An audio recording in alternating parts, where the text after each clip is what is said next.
God, that car speedrun is so slow. I know. You're missing we the recording? I have started recording, but you are missing the part on the left side of the screen that's just barely off camera of the speed run. The splits. The splits, that's what they're called, thank you. And the background is an anime girl holding a Weezer CD.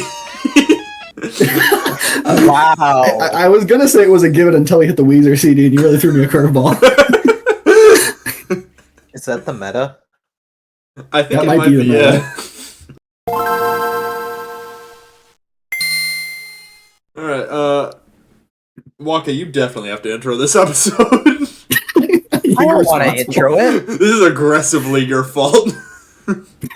Okay, fine. I take all credit for what you're about to witness. You can send your complaints to my personal email, which is not listed anywhere. I'll list it.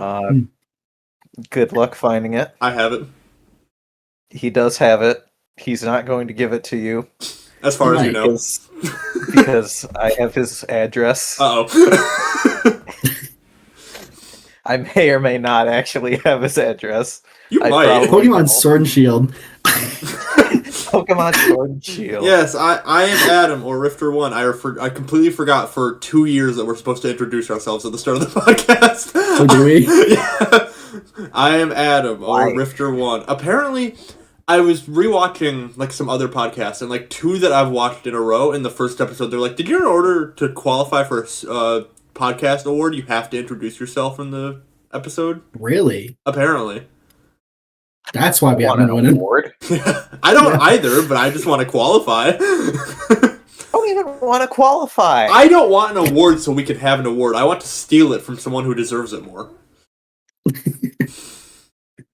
I don't want to qualify for it because then people will say that the Game Awards are rigged and I have to take responsibility for it. They're not saying that now? Well, yeah, but I don't have to take any responsibility for it. That's all on Rolf. Oh, the Muppet. Oh, yeah. Yeah. Okay, sorry. Yeah. Okay, nobody understood that outside of this podcast, I fear. Well, maybe there's some Rolf lovers. I don't know. I haven't checked the demographics. Piggy. There's me, and that's all that counts. Yeah. Anyways, just quickly, sorry to interrupt the episode. Is my mic audio please. good? I don't know if it's picking up my webcam mic or my actual mic. Sounds fine. I think it's fine. Okay, cool. You would know if it was my webcam mic. Yeah, this is my webcam mic. Alright, Waka, keep introing the episode. You barely started. Have either of you introduced yourselves? No, and I'm not going to now. Okay. We're gonna go with that. I'm Wes. You may also know me as Monified, but you don't. I'm just Wes. Yeah. That's Waka. Yep. I'm the fucker that made us play Pokemon again. Only because Adam legally couldn't. I also just wanted to play Sword and Shield again, for the record. I may have thought of a loophole, by the way. I'm thinking March I pick Pokemon Mystery Dungeon, but I don't know if that qualifies. I think Hunter would say it qualifies. I'll have to speak to the council on that one. Anyways, Pokemon Sword and Shield, I'm just going. Came out in 2019, developed by Game Freak. Is it published by Nintendo? It is, right? We haven't done small talk. Fuck. Alright, go ahead. I need someone else to go before me. I have a bid I need to set up. I'm waiting for a good time to step away for a sec. Oh, okay, good stuff. Walker, you go first. Okay, well, here's a reveal for you guys. I was told today that I'm going to have to be working on Saturdays for a while, so that's fun. In addition to normal work time, or is it your schedule is changing? In addition to normal work time. Ooh, that's sweet. Yeah. Any good stuff? No. Right on. Oh, you're getting paid though, right? Like it's not. Yeah, I'm getting paid, but like, I'm at freaking minimum wage. It doesn't mean anything. Yeah, you weren't fighting for more hours. Well, that's awesome. Congrats. Yeah. Thank you. Oh, I had a niece that was born like 2 weeks ago. That's something, I guess. But I have to work more, so it doesn't matter. What would you give your niece out of 10? Um, like a 7 probably. Okay. So your niece has a lot in common with this game then, right? You gave this game a 7? No, I didn't give this game a 7. I guess not for most people. You think I gave this thing a 7? Who are you? Who do you think I am? So the joke here is that he gave it a 10. The joke here is that I gave it a 9. Anyways, I'm sorry to hear that you're working more, Waka, but I actually don't think it's even. I don't even know that doesn't. Yeah, I mean, well, I was gonna say that doesn't make me feel anything because I think my pain is much greater than yours. Because I played Metroid Prime 4 this month,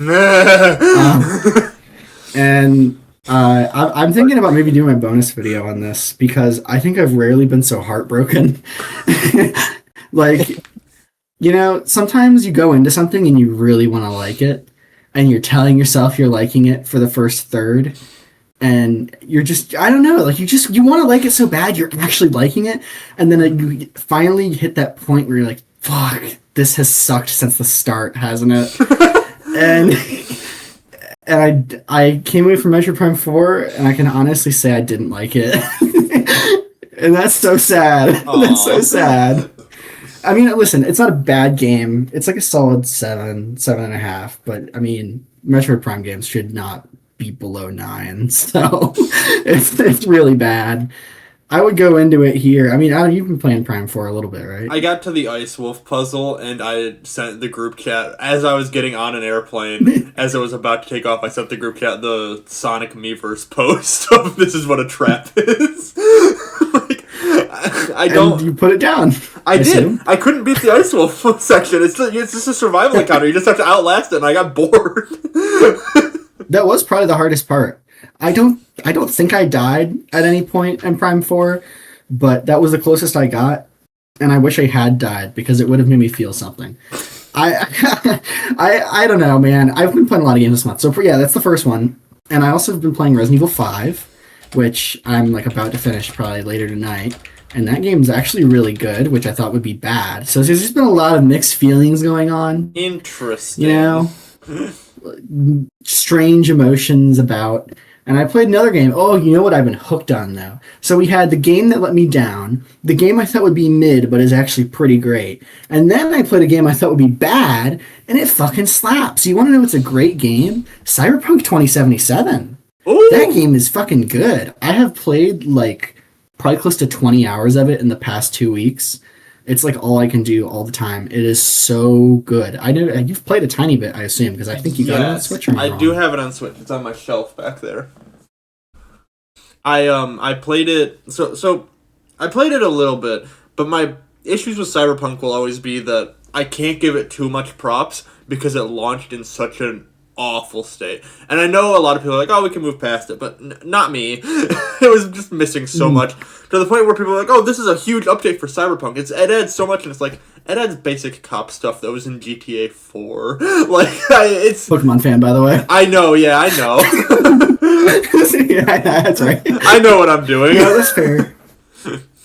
I almost feel the opposite, where I feel like I appreciate it more in a way. Like, they fucked it so bad, and then they still... I think that genuinely shows they do care a little bit. I agree with that. They did go back and fix it. No, don't get me wrong. I agree. I just feel like it can't get too much praise. Like, I feel the same about No Man's Sky, and I'm a huge No Man's Sky fan. Like, I think the point the game is at now is incredible. It's still launched in an awful state, and it's like, okay, come on, you can't be fully forgiven. This is fair. I will say I would agree in terms of the publisher. In terms of the devs, I think this is what they always wanted to make. Yeah, probably. And this shit rocks. I mean, it's so good. I tried to play The Witcher 3. I probably played like maybe 10 to 15 hours of it. Are you playing the Switch version or the PS5 version? I did, and I am. Yeah. And I don't know, this one just like right away. I don't really play a lot of Western RPGs actually.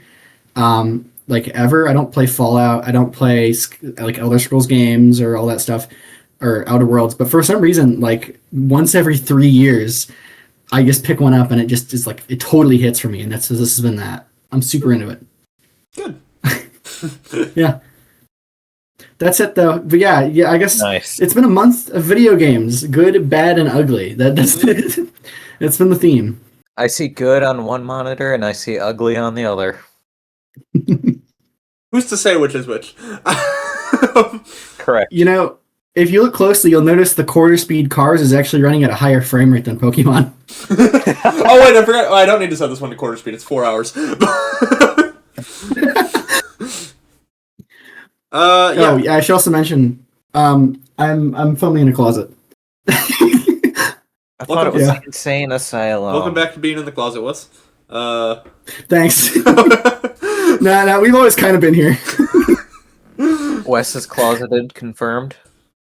We'll get back to that. We'll address that after these short messages. No, not yet. We have my small talk. We have my small talk. Come on, we skip my small talk. No, we don't. Fuck off. What? You think you get to talk about your life on your own channel? Fuck I would you. hope I Move, would. go away. What's your small talk, Anna? I didn't do anything. Okay. Yeah.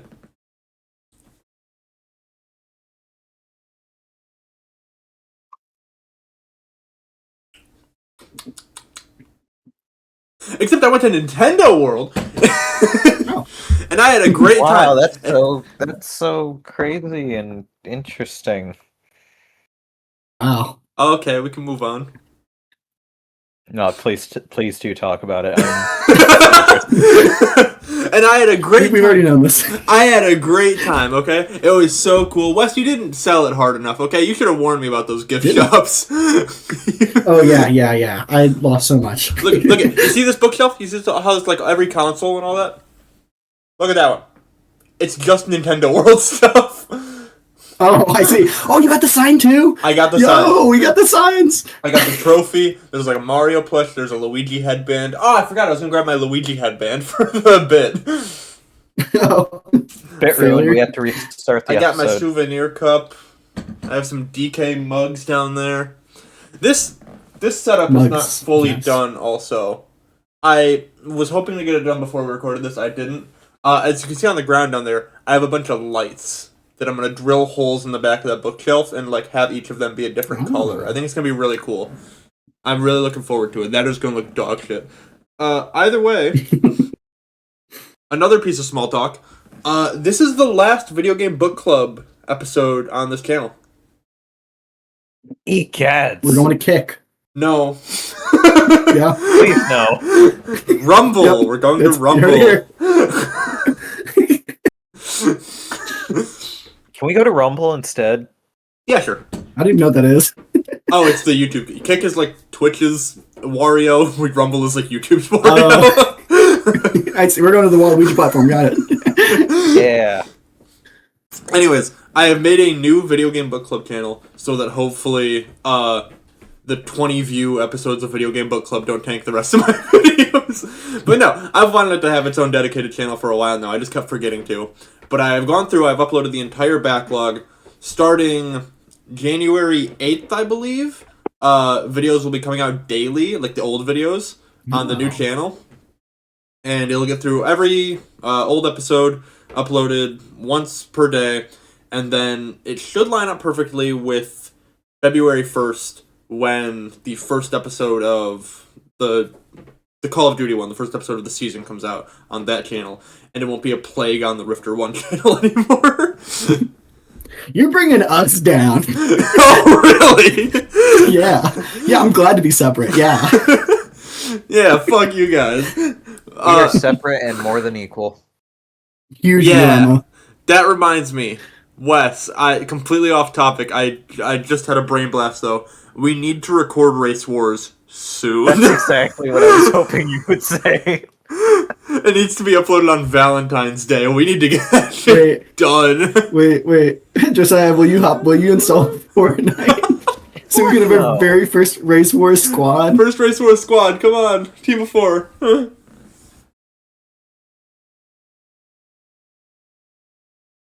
don't have a sprite of myself doing that, so you're left hanging. Give us a that dab. a Come yes, on. though? Come on, give us a dab. No. Ah! That is a no. Oh, this fucker. Oh wait. I'll gift you. Hunter makes it way funnier. Hunter would still be there? If you want, I can invite my girlfriend's 8-year-old nephew. Wait, we couldn't swear. It doesn't work. Sorry, 9-year-old. God. You could invite my 1-year-old nephew. Oh, yeah, can we the one that was just born that you were just talking about? Your niece. The one who's a 7 out of 10. Well, I mean, if she's out of the hospital by then sure. Beautiful. We'll work on that. They got hospital Wi-Fi. Most hospitals have Wi-Fi, I think. Yeah, they Anyways. How would you know? Well, I went there. Why else would I know? Okay, what were you using Wi-Fi for in a hospital? I guess you could have just been using your phone.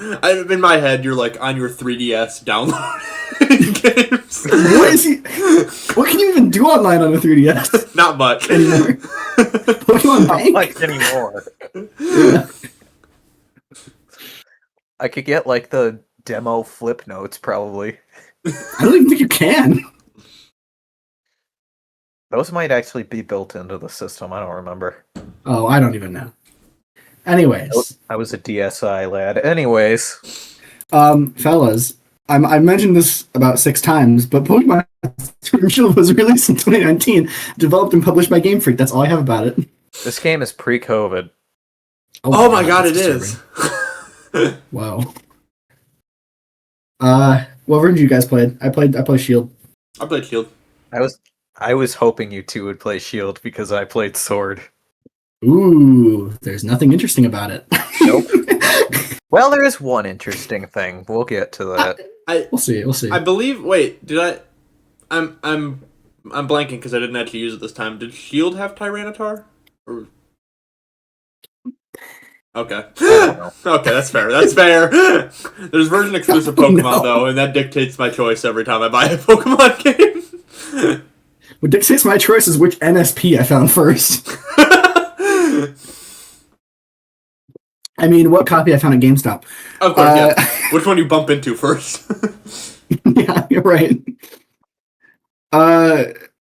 Yeah, I mean, I don't even have much to say about this game. I don't even know where to start because I have so little. Oh, well, it's a pretty intricate story. Hop on the screen. I just saw Hop on the screen, so let's talk about him. Yeah, there's Leon. Good or bad character? He's just worse How from Sun and Moon. They're all the same to me. Okay. I mean, okay, I also, the first impression this game made, well, the real first impression is that I still can't be named Mona, but I feel I've beaten that horse to death. One of these days, man, we're going to get the Scarlet and Violet, and they're going to make me a happy guy, I'm sure. But we'll see. The first thing I noticed is that the animation quality is really bad. Yes. Which I actually thought it made me feel good because I was like, oh, that's one more thing I can appreciate about Legend ZA. So that game sucks a little bit less. And then I also thought it was funny that they use so much like little British slang. Yeah. I think, is it a stretch to call this the last good Pokemon game that isn't Legends Arceus? Yeah, it would be, because it's not good. Yeah, no, that last good Pokemon game would be Ultra Sun, Ultra Moon. Or Let's Go.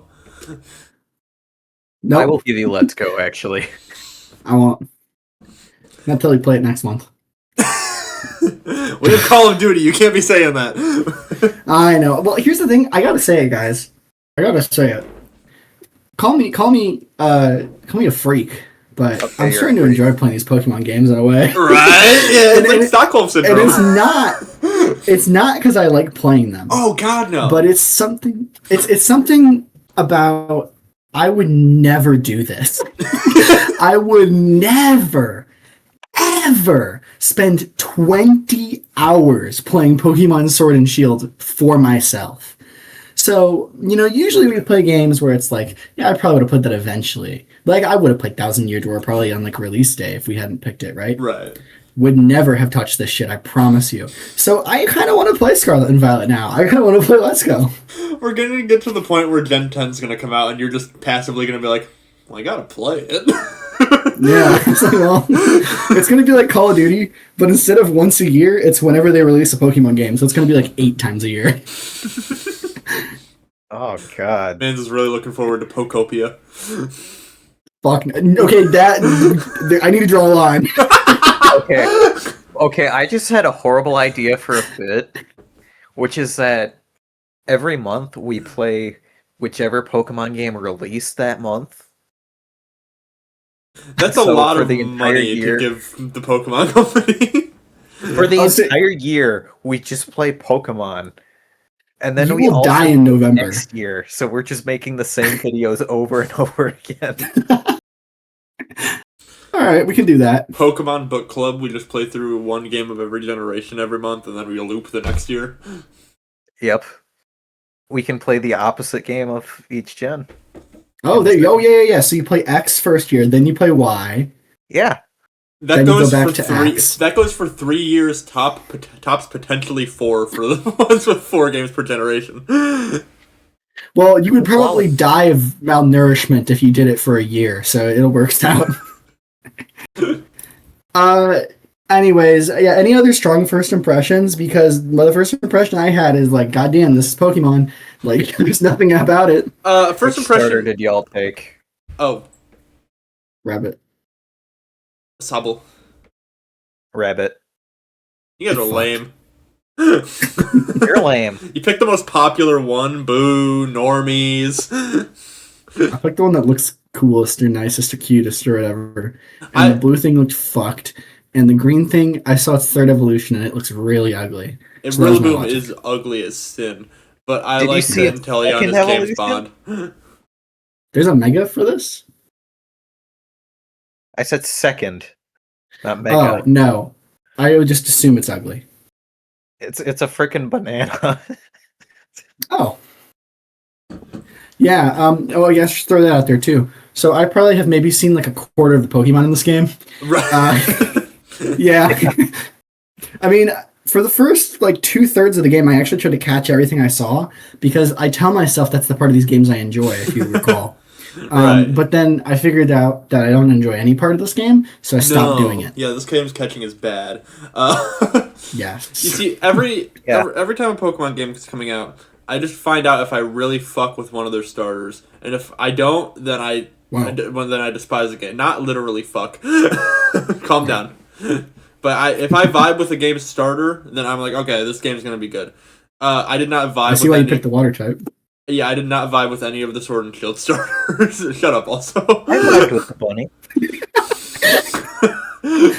I mean, I don't like know. Sobble more the more I used him because he sort of like becomes a James Bond sniper sort of thing. But like, no, I didn't really We vibe don't with any talk of them. about his emo phase. Listen. This is one of the reasons why I like Scarlet and Violet. You see that damn alligator, Fuecoco? barely. I love Fuecoco. Barely. Fuecoco is my child. I like Cinderace. I get it. I mean, I like the owl, and Sun and Moon, and also what game was that in that we played? Was that in Legends? Legends Arceus? Arceus, yes. Yeah. Yeah. I was pissed off when they made it red, but if you recall, yeah, there are a lot of throwbacks this one. But I like every now and then I get it. I found a Pokemon where I'm like, I really like this design. Had no experience with that. If anything in this game, I felt like I saw some Pokemon that revolted me. I saw the fucker with the ice cube. What was up with that? Ice Cube, See I that love shit? Ice Cube. This game's Pokemon designs are gross. I can't think of a single good one. It's because they're British. They turn it around in Scarlet and Violet. I swear, it gets better. A little. I like what's the little cake one called? Alchemy. I like her. Oh, I actually liked that one too, to be honest. I liked the tall version of it, where it turned into a layer cake. I thought that was Yeah. clever. I actually know. So I'm gonna get this out of the way now before we just start trashing on everything about this game. Great. I So also like Corviknight. Just putting that out there. yeah, I was about to say, I talk shit on a lot of Pokemon designs. A lot of things in this game are good.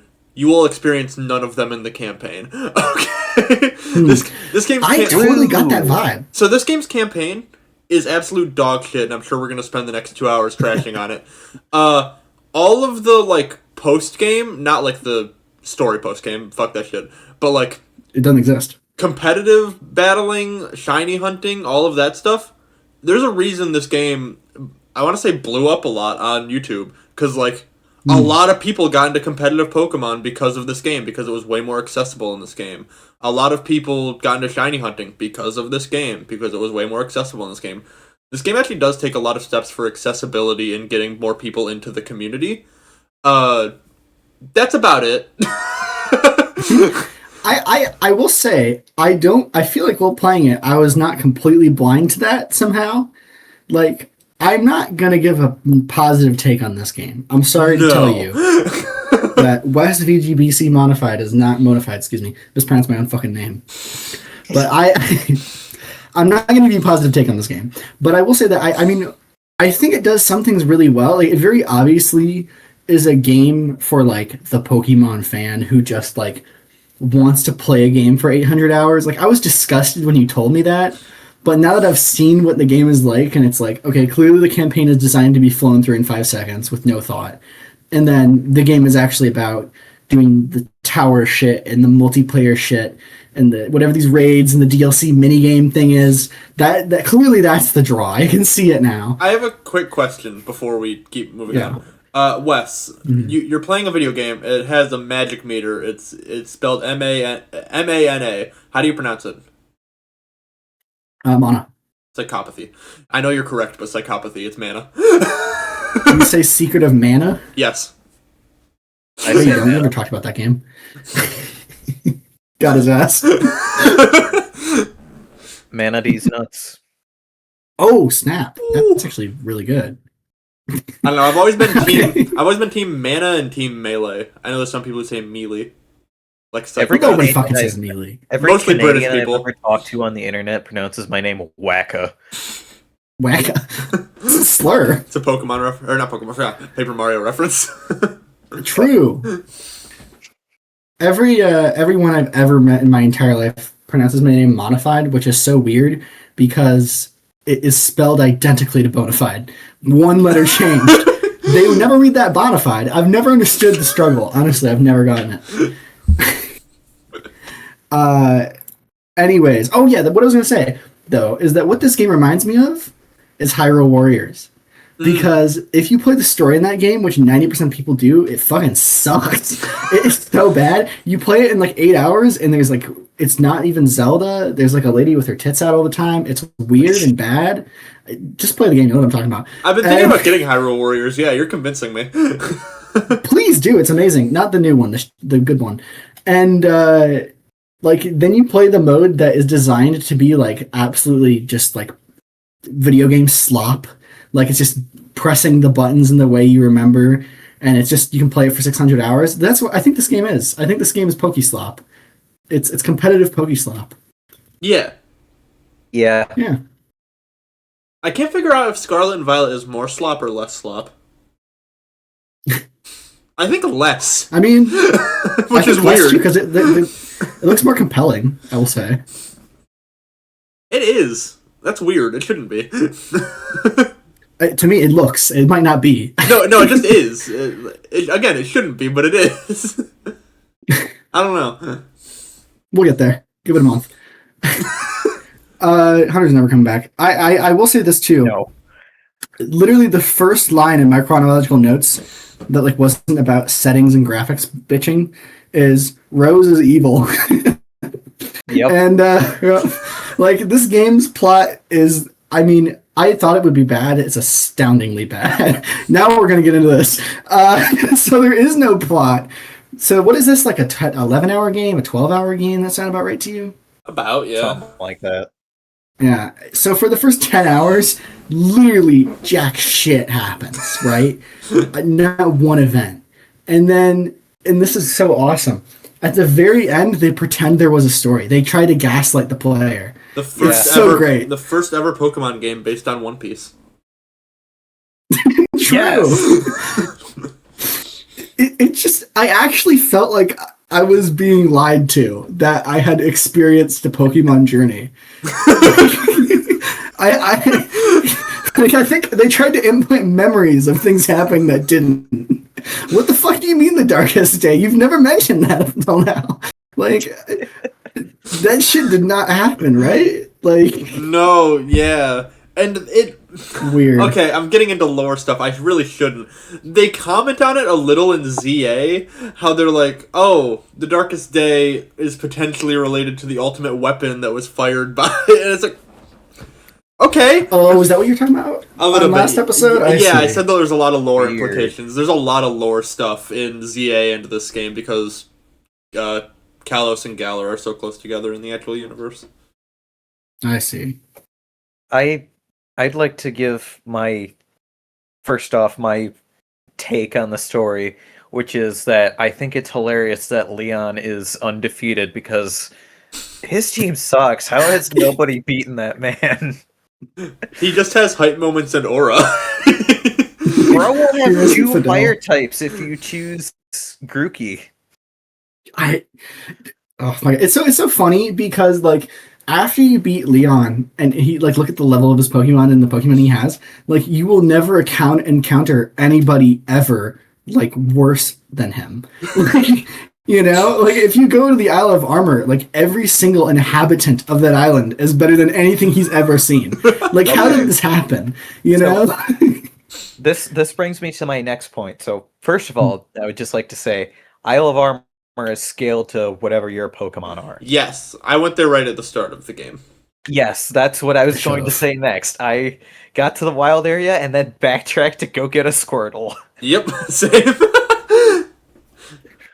We are Squirtle fans in this household. Yes. We are, dude. I got one too. Yeah, I mean, I'll talk about it. I kind of want to talk about DLC at the end because it's what I did last. But I will say that I really, really regret not doing Well, I it want to talk early about on. DLC first because it's what I did first. We can. No, I don't Do you care. want to? No. Oh. we can do Okay. we can do DLC after bonus game. That Sure. sounds great. Yeah. That sounds great. But yeah, I actually like high key. It feels like it's almost like it's fucked up that they let you do the DLC after the game.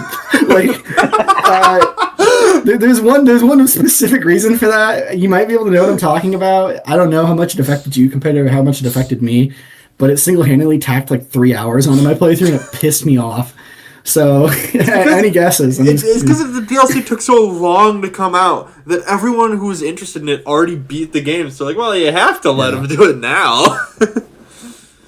It's fucked, dude. They pulled something in that DLC that made me so mad I wrote a page about it. Like, Was it giving you a legendary for free? no, dude, it wasn't something charitable. It was something very cruel. That reminds me. I don't know why. The Pokemon Company really believed in this game, and it seems like it worked out. Because the marketing for this was crazy. Like, every year on Pokemon Day, they do like a little fun short or something, or they'll release like a cool dance animation. It's like, alright, sure, whatever. They released a full music video in between Sword and Shield and the Sword and Shield DLC, and it's really good, and it's like all about Sword and Shield. They put a lot of stock in this game, and they did it again for Scarlet and Violet. And again, I guess it worked out. Are people that susceptible to marketing where they see one cool animation? Yes. Okay, yeah, that's right. Okay, fair. We're Sonic fans. Why are you even asking? Good point. To Yep. be fair, I don't buy every piece of slop the Sonic T Hedgehog puts in front of me. Only the good ones. Dude, I actually like popped off, like made a soy face when I found the Werehog code in my 3-month late copy of Sonic Racing Cross Worlds box. Like, we're so pathetic. Anyways, okay, I want to say some brief nice things. Wait, can we pause Real for a quick. second? Can I do my thing quick? Because mine's technically small talk. I did another thing this month. I completely forgot to show it off. Oh boy. Don't break. I got Oh, shit, that's cool. Oh, I just did the Soy Jack face. So did Yoshi. Yeah. That's hype. That This is the Is that cool. official? Yeah, it's an 18 plus Lego set. Oh, cool. And you can tell it's an 18 plus Lego set because of the fucking gears, and it took 3 days to assemble. It's 18 plus because you can see Mario's bare backside. That's true. Also, did you guys know that he hits Yoshi to make his tongue come out? I saw it in Game Theory. Bareback Mount that's Wario. crazy. So many words. Sorry. I did. I'll be honest. I heard it too, but I wasn't going to say anything.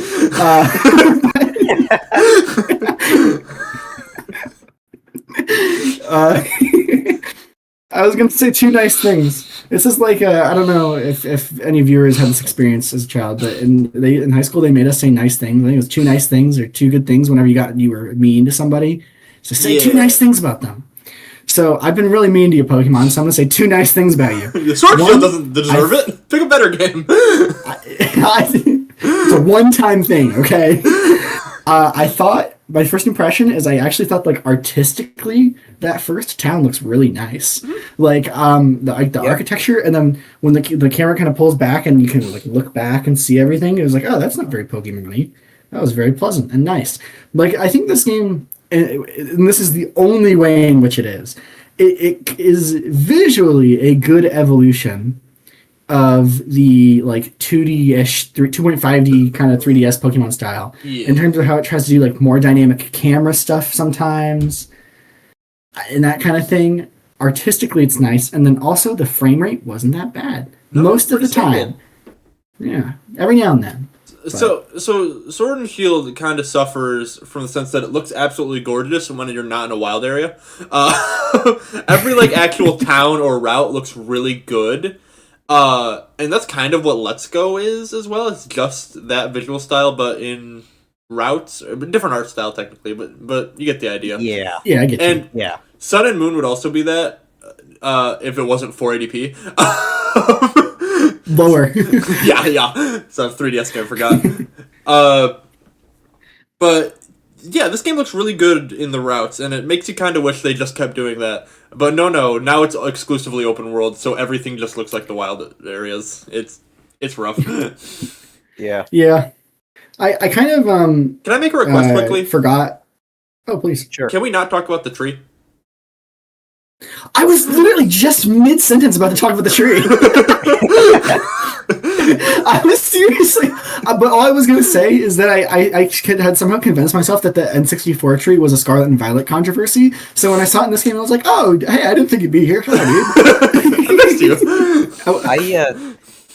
I'll be honest, I don't really care about how games look for the most part, so I see this game and I'm like, cool. And then it starts to suffer with performance in the wild area, and I'm like, oh, okay. I mean, I know I'm the graphics bitch, but what were people complaining about? Honestly, that's kind of how I feel. I mean, so it's the biggest franchise in the world. That's why people were complaining. That's it. It should be better. I mean, the thing is, though, did they know it always looked this bad? Like, Pokemon games have always been this way. Like, I know it's just more obvious now that we're in HD, but like, I mean, it looks okay. It runs okay. It's not that bad. I think maybe I'm just desensitized by Scarlet and Violet. Because it just really, honestly, it didn't bother me. I know the tree texture is funny and everything, but like, it's honestly not that bad. I know that's crazy for me, but I guess I'm not bothered by it. Yeah, I only really care about graphics if they are so good it is exceptional and worth pointing out. So good that it tanks my performance and I want to demolish the game and turn off ray tracing because why the fuck it's not worth the resources it takes to have it. Or they physically hurt my eyes. Spider-Man 2. Spider-Man 2 I can turn it off. Spider-Man 2 is innocent of that one thing. Okay. That's it. Sorry, I was trying to pull back in the central theme of the episode. I didn't mention during the small talk. I didn't bring it up. Oh, we didn't. Okay, we're gonna do like Kyle on South Park at the end of every episode. Now we're gonna have like a lesson. You know what I learned today. Today's a Spider-Man 2's bad. Yeah. I've been saying this for years, and it became it went from bad to unplayable. It's incredible. Anyways, now Adam, I have something to tell you. I disagreed with you on something a month ago, and now I've changed my mind. Last month, you said that Pokemon ZA had worse player models than Sword and Shield. And I was like, I don't know, I think the ZA ones look pretty great. They're more animated and expressive and stuff. And then I look at this game, and I'm like, oh, these ones are cuter. So I agree with you now. These look more like the show. They look more like the Pokemon cards. And now that I look at the ZA ones, I don't like them very much. So Yeah, which is also weird because if I'm Scarlet and Violet, other than the gym leaders, is also kind of dog shit. What happened? I actually think it's the worst one. I think Scarlet and Violet look worse than ZA significantly. Maybe I'm wrong about that, but I think the gym leaders. I can't give input. Good. I've never played Scarlet Violet. Give it a month. Yeah, I also haven't. I'm talking on my ass. Well, I'm talking about like the players. Yeah. Oh, player. Yeah, player mode. Okay, yeah, that's fair. Yeah. Yeah. Oh. Oh. Oh. Oh. Oh. Oh. Oh. Oh. I forgot my big thing about this game. O'Reilly Auto Parts. Does that dox us? I'm not actually sure. I don't know. I'm gonna look that That's one a good question. 1 minute. In case I wasn't Midwestern enough, I was just gonna say, this game pissed me the fuck off again really early. This was one of my like one-page rants. So I love, as I mentioned, the past 20 times. The only part of Pokemon games, say it with me, is catching stuff and wearing clothes. Right? This game, cardinal sin, terrible, terrible sin. No brown clothes. Aww. Tan, purple, red, green. Where's the brown? Like, this is my color recently. I'm brown, dude. Like, O'Reilly Auto Parts is everywhere, by the way. We're good. At least in America. Okay, thank God. Okay. Yeah. So fuck, they know we're American. The clothes in this game are really weird because, for starters, you remember Pokemon Red and Blue where they give you like a few $100 or like, oh, buy some Pokeballs or some potions, you know, make a choice. They give you $30,000 at the start of this game. And the best part, my favorite part, you can go to the clothing store and spend $20K on an Arcanine shirt right at the start. Easily. Yeah, why is the clothes so expensive? Like, that was weird in this game. Like, everything was really cheap except for the clothes. You know what I thought was weird? Is that you start with some extra clothes. Yeah, that too. They give you like glasses and gloves and stuff. Like, why? One of the best bits in the game is when you get to a stadium and you can go to the left to buy the jerseys or whatever, and then you go into the gym and as soon as you beat it, they give you one. That was so funny. Like they only sell you the uniforms for types that don't have gyms. Oh, okay. Still funny. Still funny. Still extremely funny, but yeah. Since we're talking about jerseys, what numbers did we all pick? I went with like 147 or something and just didn't think about it. 069 all the way. Oh, okay. Mine's so guessable, it's not even worth saying. So, dude, I swear to God, did you do 6'7", you degenerate? I should have. God damn it! That would have been so much funnier. No, it was the Minecraft cult shit, like the 5, 6, 3s and 7, 7, 4. Right. Yeah. See, it's not even funny. It's just some bullshit. Anyways, yeah, Adam, why would you ask such a boring question? I should have written 6, 7. How is Bro evolving that Vulpix? What happened? Firestone. He just caught back there. Firestone. Where?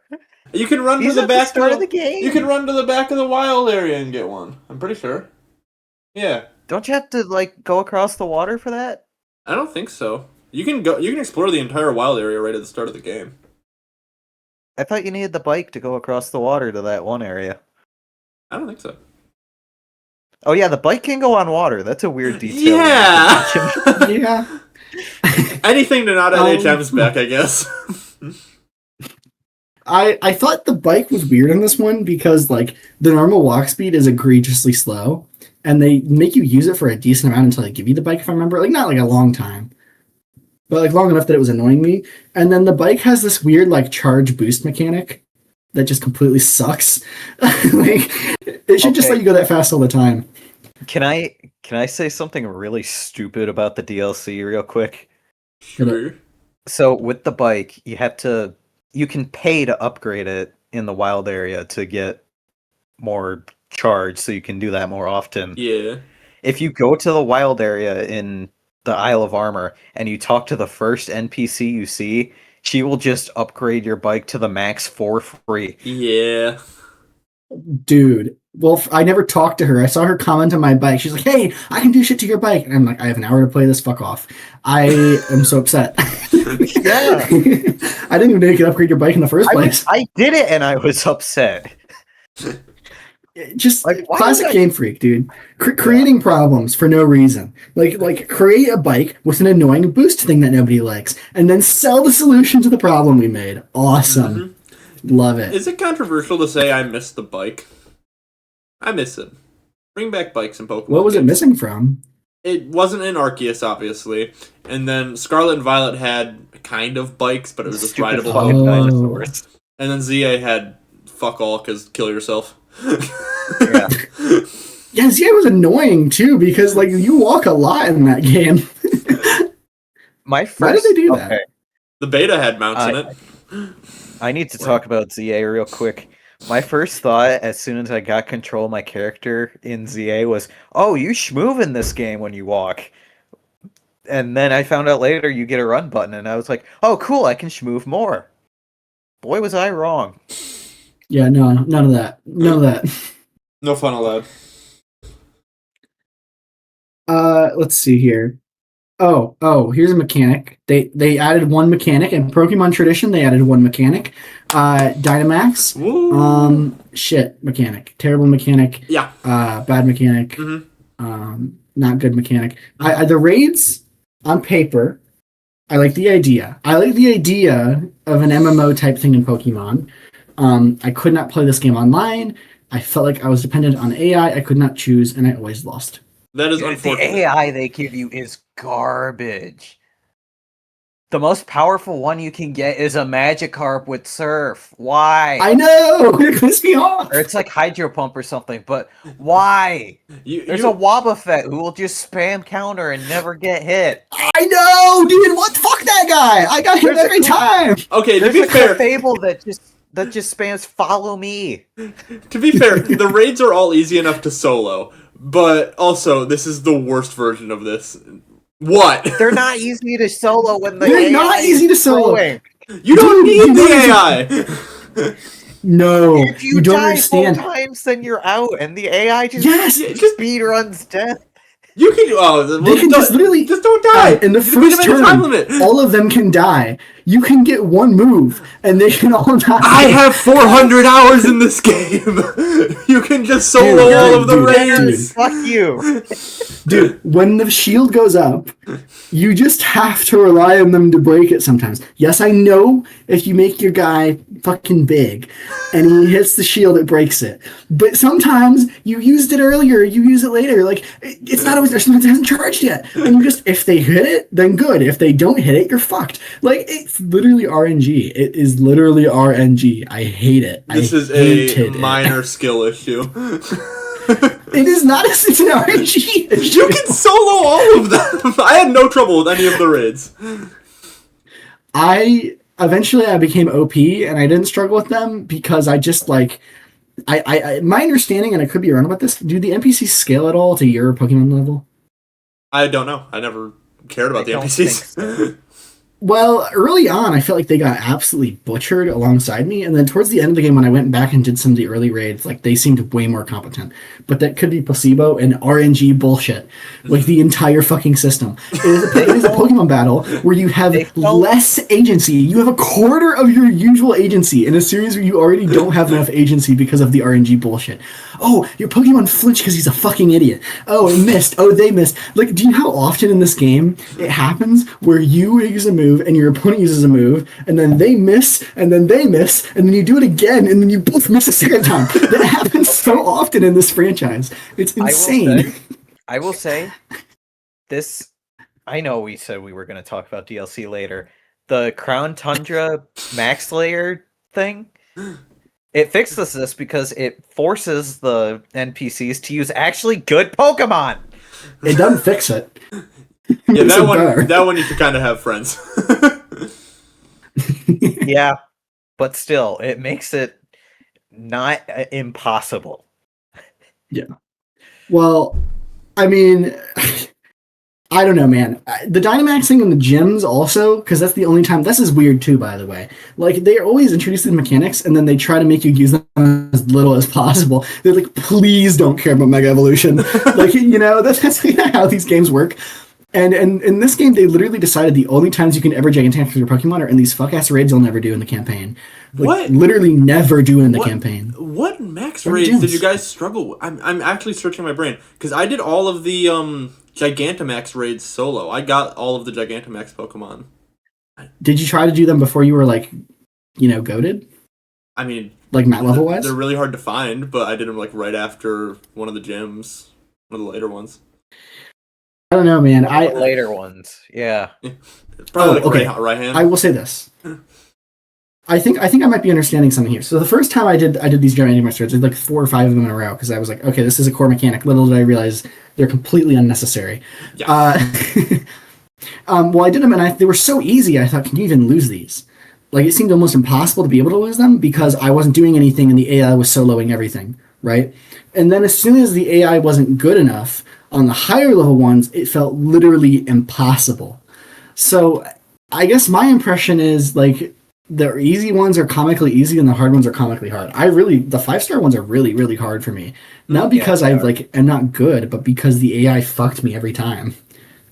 Interesting. Type effectiveness makes 0 difference in the later ones. Dude, okay, that pissed me off too. Dude, because if you're going after the shield pops up, if it's your turn and you didn't Gigantamax, your turn is worthless. Like, your 1/4 of the fight meant nothing. Like, that's such bad game design. Honestly, that's terrible game design. Like, and that can happen where a turn passes and 3 out of 4 people did nothing. It can happen and 4 out of 4 people did nothing. Like, that's really stupid. Yeah. It's bad. Garbage. Sure, it's fun in multiplayer. Yeah, it's very fun in multiplayer. Yeah. Yep. Actually went online a little bit, had some fun with some randoms. It was pretty good. Yeah, I'm sure. Yeah. That's how I feel about this game. It's like, I hated it, but if you have friends who like Pokemon, it's probably a great game. That was my experience in high school. Yeah, I've played this game in most of our high school classes. Yeah. Yep.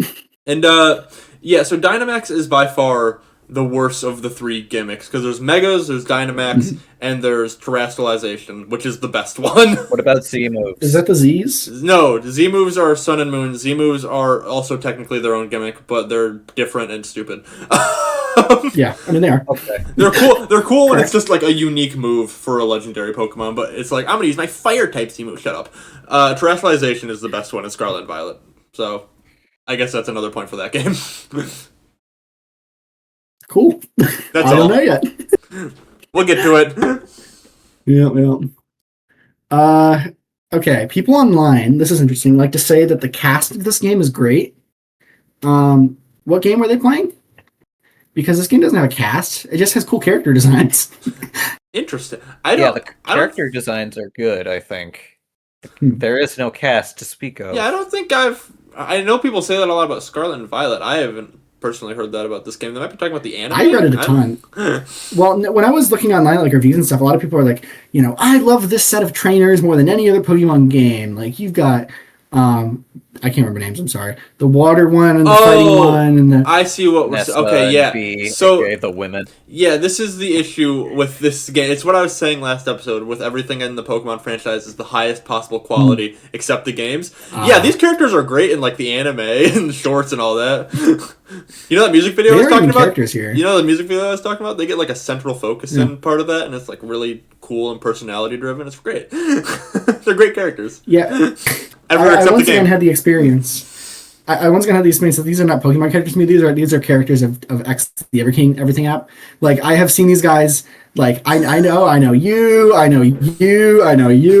I don't like. And then I come into these games and I'm like, oh man, time to finally see what I'm missing. See why people love these characters so much. And I'm not missing anything.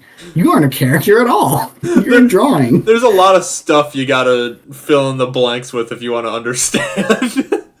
Yeah, like, dude, like, I see so many people talking about, like, Anessa's got so much personality, and the personality is that she gets her teeth a little mad when she loses. It's like, the written down lore she has a really good story. Cool if you look for it. I think all that stuff fits together nicely, but you have to look for it. They're shitting FromSoft. It does have the same storytelling style as Elden Ring, which is incredible. Yeah. Yeah. Hi, kid. Which Elden Ring's story is also fucking abysmal, but that's a different story. I'm just gonna go through a couple funny things I wrote in my notes. At one point in the game, a character mentioned foreign languages, but Pokemon characters always talk to each other from different regions, and they never struggle with that. Don't worry about it. I just thought it was like Tekken. And then I also wrote that this is a flowchart-ass game because, like, I don't think there's ever been a more predictable video game I've ever played in my life.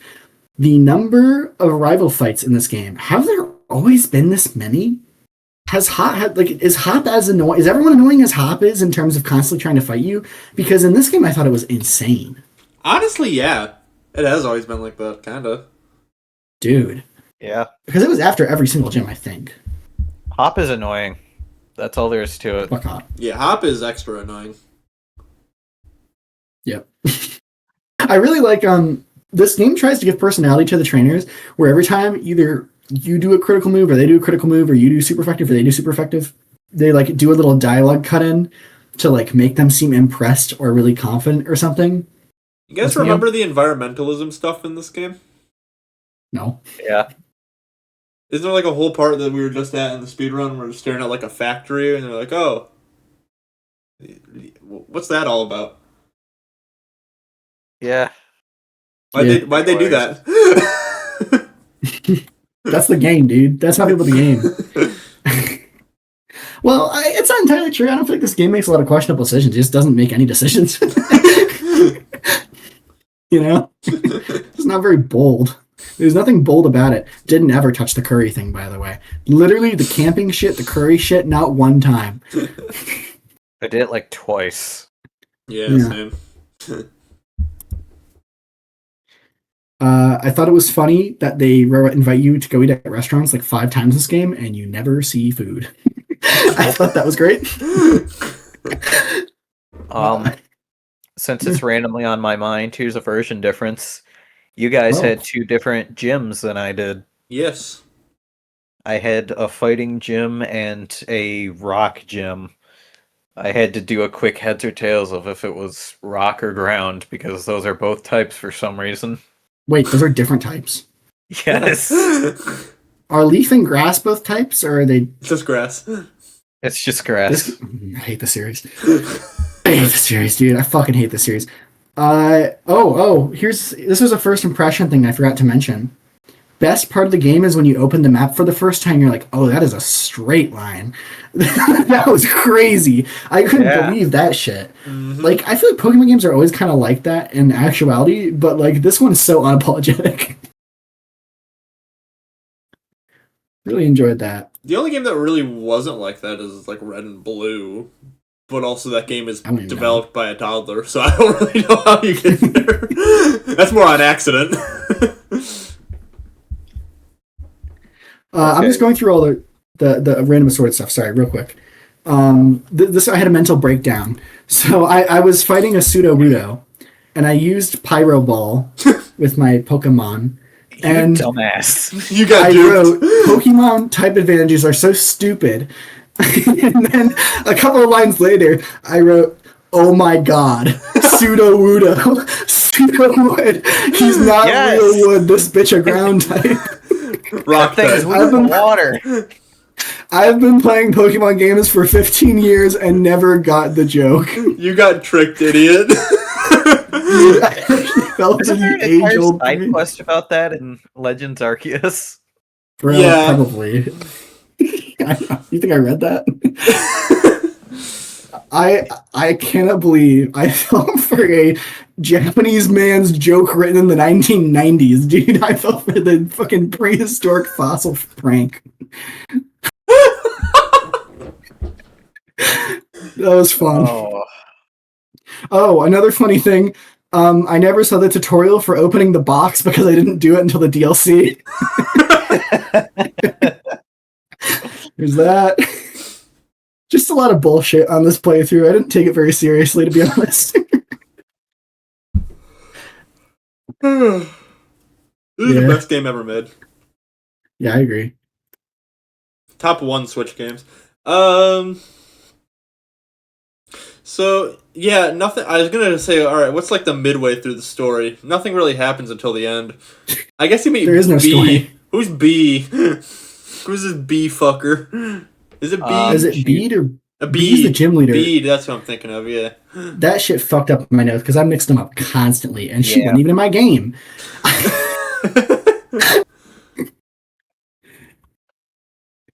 Yeah, I don't know. There's a really great part. We're just flying through the story at this point. I have nothing to say, but No, we can move there's on. a really awesome part. Yeah, where it's like right after you do the Marnie Dark Gym place. Which, first of all, I'm not gonna say the voice acting thing again. We've done it like 3 Pokemon videos in a row. But the all-time pinnacle, and it always will be, of Pokemon games need voice acting is the fact that they have a team called Team Yell. And then you do a vocalist as one of the cheerleaders for a rock concert. That was awesome. Do you remember that part in Black and White where you enter a gym and there's a band playing and it's actually like singing and there's like music and it's actually like doing the thing? What happened? Oh my god. Was this added last minute? It happens multiple times too. Oh yeah. That is honestly like I actually laughed out loud at that. I didn't know that was in the game, and that it was like it almost felt like a self-aware joke about the voice acting thing. You know, it was so over the top. I genuinely loved it. I would if this were a good game, I would want that to stay in because it was so fucking funny. But that wasn't even what I was going to talk about. Right after that, when you leave the gym, everybody's like talking about something really bad happening. You have to go to the left of the screen. It's literally right there. It's right there. Go, go, go, go, go, go, go. And then you go over there and they're like, how'd it happen? You missed it. And it reminded me of that, Adam, you might know that one tweet where it's like, what's going on with the economy? Don't worry, kitten. Okay. Yeah. I saw that for the first time yesterday, by the way. That's crazy. You're on that Hunter internet speed. Real quick, what is the worst gym challenge in this game? All of them. Yeah, they're all pretty bad. There are worse ones, though. I think Brilliant Diamond and Shining Pearl is the peak gym challenge where they didn't account for you being able to walk at a diagonal. You can skip the whole thing. Literally the only thing I know about that remake. It's weird because it kind of feels like they made half of them and then half of them are phoned in. Like there was like the teacup spinning one. Like, was it fun? No. Could you lose? No. Was it in any way good? No. But it was like a challenge. It was like, this is kind of what the old games were like, right? And then sometimes you get in them and it feels like somebody started working on it at 3 a.m. before the game shipped.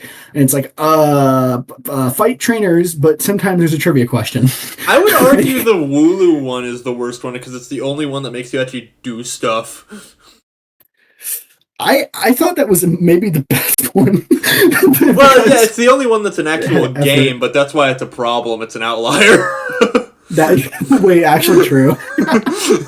I feel like the second half of the game, especially, like, these fall off really hard. Like, I think the lowest point is the fairy one because it literally is just, I don't think it's even 3. I think it's 2 Pokemon battles or something. And then the trivia questions are bullshit as well. Like, you thought they were the first one, all the answers are true, so you can't even lose. Yep. Like, just really funny. Really, really funny. I think you can tell the point where they started to run out of ideas. Because, like... when they started development. Yes. Yes. But also, the freaking Spikemuth gym, you just walk to the right. Yeah. That's it. You just walk to the right and get jumped. And then the next one is just 3 double battles. The best part of that one is when they fall out of the windows, but they're off screen because they didn't want to animate the landing animation. That was the best part of that, Jim. Yeah, so a few things. My favorite part about that bit is that one of them screams, "I'm yelling for no reason," and then jumps out the window. Sick. That whole town taken over by an evil team thing is stolen directly from Sun and Moon. They already did that once. And it's way better in that game because you actually have to sneak in and there's like kind of mechanics. And then also another thing I was going to say that's completely off topic. Do you think they came up with the name Sword and Shield before having any ideas for the game or after? Well, they didn't ever have ideas, so it had to be before. True. In okay. the middle. They were designing the legendaries and they were like, wait a minute! I literally think, it was, my brain's I'm so Twitter brained. I think of those tweets where it's like the people trying to get a viral tweet and it's like the slot machine, I think that when you think about Pokemon names, Red, Blue, Pokemon Apple and Banana, Pokemon Sword and Shield, and that one sounds good enough. Like, I think that's how they do it, honestly. I will say that Sword and Shield actually does fit like the whole UK theme really well, though. I don't know if that how thought out that was, but okay, I don't know if this is Game Freak's fault or the Pokemon Company's fault. All of like the region stuff and inspiration is all actually really good every single time. Yeah, it's especially good in this one. I thought actually, I thought the theming was really great for the region itself, which is so weird because it just looks like fucking 1-1 greens of the Pokemon series. But I mean. Still. They always get like writing on note. They always get architecture right on. Like I don't know why. Writing's not good. But... Well, they get it accurate. Yeah, they get like someone said right? I should snap a quick selfie. Like, dude, if anyone Pokemon fans are bitching about Prime 4, come on, man. When I say writing, I mean slang. They get like based on the environment where it's based on. They get that right, at the very least. Real quick. So, this is just a stupid other detail about regions that they got correct. The UK was historically really bad at putting together dinosaur fossils. And that is something that they spoof in this game. Really? Because you combine fossils in this game. And you're basically just mashing the head of an ancient Pokemon onto the body and just making an abomination. And it's never correct. It's never correct. Wait, that's awesome. People have made like the correct designs, making like it's obviously this part and this part, but it's never correct in game. This game is a lot like Prime 4. I think the art and theming people brought their A game, actually, and then everyone else took the day off. Well, Pokemon always does that for some fucking reason. And they're also like weirdly linear. And yeah, it's really on point. The more I think about it, that's interesting. I wonder if anyone else has made that connection. But I don't know. I think I saw some concept art of how they wanted the Pokemon stores. I'm sorry, I have no fucking idea what they're called. They wanted them to seem like pubs or something. Mm-hmm. And it came through really well in the concept art, and I didn't even understand that was the intent in the game. But I feel like they try. They do try every time. Yeah, they try. Which is so sad, because I just want them to succeed. They're the biggest media franchise on the planet, and for some reason they seem like an underdog because I think they're just incompetent. Yeah. Yeah. Like everyone jokes about like, Miyamoto, or like, every video we've ever fucking made that has Mario or Nintendo related to, are like, fuck Miyamoto for doing this. If you told me this about the Pokemon series, that it was one guy doing all of it, I kind of believe you. Like, it just kind of has that feel to it that, he can't get everything right. He's just one guy,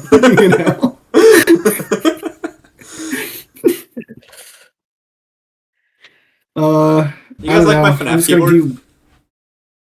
Oh shit! I like the space bar. Pretty sick, right? Yeah. You should make it so like every game where it has like a vocal thing where it says like press space bar, press Five Nights at Freddy's to double jump. Oh. I really like the part in the game, the only time in the entire game where they used pre-rendered graphics to do a cutscene at the very end, and they were aliased to hell and back. They looked like total shit.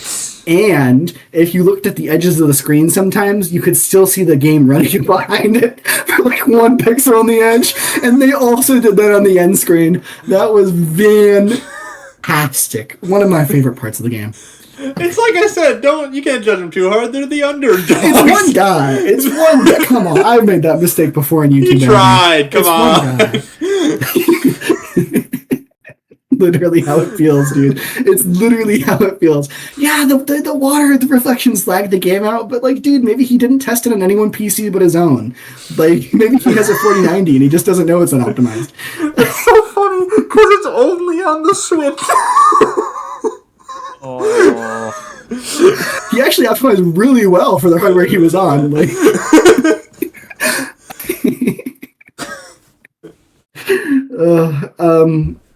I have positively nothing else to say. There is no Elite Four in this game, and I kind of like yeah. that. Good. I think it's badass that the gym leaders all fight it out for the chance to fight the champion, who gets a floated pool for some reason. Also, I think it's cool that the gym leaders have two teams. Their normie gym leader team and their actual competitive team. I think that's cool. Oh, so this is something I was thinking about. So, how do you become a gym leader? Do you have to beat them? Excellent question. I think you become a gym leader by, like, I don't know, probably pulling in the community. I don't know. Yeah, is it just a gym trainers in the gym? Who are those people? Yeah, dude, are they getting paid? Brave volunteers. Are they getting paid, and are they, like, is it their job to be tough but not too tough? Like, yeah, you guys are questioning way too much about local elections, okay? It's not that complicated. Well, it's just like it has to be a government thing, right? Because these Pokemon gyms are like the main attraction. Oh, and also, okay, here's the even weirder question. So we've determined that the gym leaders involved? Definitely, because we literally see it happen pretty much on screen, because Bede becomes the fairy just because they wear the fucking color pink, which is purple visibly. Just getting that out of the way. I mean, we all agree, right? Come on, man. The one guy was colorblind. Okay, give him a break. I hope so. Oh my god. Okay, also, Grandma is chopped in this game. That is the ugliest character I have ever seen in a video game. That was crazy. I thought it was gonna be like she's like wearing a mask or something, or like a Pokemon in disguise. Like, it seriously, like, has any other character in the franchise looked like that?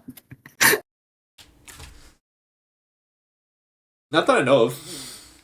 Yeah, okay. Like, I take it back, dude. Scarlet Violet has the better models. That thing was fucked looking. But I remember what I was gonna say. Anyways, okay.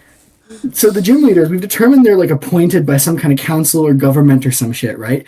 Who are these people that show up to watch people compete? Because clearly the gym leaders are throwing, right? Because they have better people, that they have better Pokemon that they use in the championship. So who's showing up to watch them throw? In the anime, it is explained that when you get there, they're like, "Hey, what's the like?" It's season 1. Brock is like, "Hey Ash, what level Pokemon you got?" "Oh, okay, I'll grab those ones." So he grabbed a team that's equal to his level. So they're not throwing, it's actual battles. But, like, couldn't you stroll in with a bunch of level 1s and just be like, you know...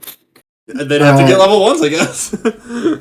But then the audience still shows up. Like, this stadium is packed. And it's multiple times the population of the town. Like, possibly the country. I mean, if you're looking at how many people you see going around and how many houses there are and the size of this region, I mean, the entire population of the entire franchise shows up for every single one of these fights. They're nomads. Yeah. They just live in the bushes. They're nomads. Yeah. They get a letter in the mail that says a 10-year-old is going on a Pokemon journey, and they head to the first town. Quick, a 10-year-old prepared for 40 minutes for something. You have to fly out across the world to come see this. It'll last 5 minutes. It's cool that, again, going back to like the regional inspiration thing, it's cool that they're making people believe that anyone actually cares about soccer. It's cool that the cute little sport gets time to shine. Yeah. You know? Some pity. Do you think if they did a Canada Pokemon game, they would do like hockey? It'd be hockey. Yeah. The American one, it's just like war. Like, we just push it in a trench. I mean, allegedly the next one is Greece, so they already did an American one also. But yeah, allegedly the next one is Greece. Do we think, what's it going to be? Roman Coliseum gym battles? Probably. I know it's No, everyone just has a lot of hair. That's not Rome. I know. I don't remember if it's Greece or Rome though. The Greeks. Do we remember? Greeks They had, are like, like yogurt and pillars. No, I mean, and math. I don't remember if the game is Greece or Rome. Oh, I don't know. I don't. Hold on. The next Pokemon game doesn't exist to me until it's like out and people are playing it. That's fair. I'm hearing Southeast Asia. Oh. You fool. Wait, hold on. Let me double check this information. Yeah, no, I'm also seeing Southeast Asia. Yeah, never mind. Yeah. That's where my pen pal is. I hope that he'll be in. Ignore me. Well, if my Shout out pen pal if you're watching. Who doesn't know I have a YouTube channel and doesn't know what my real face looks like? Sorry.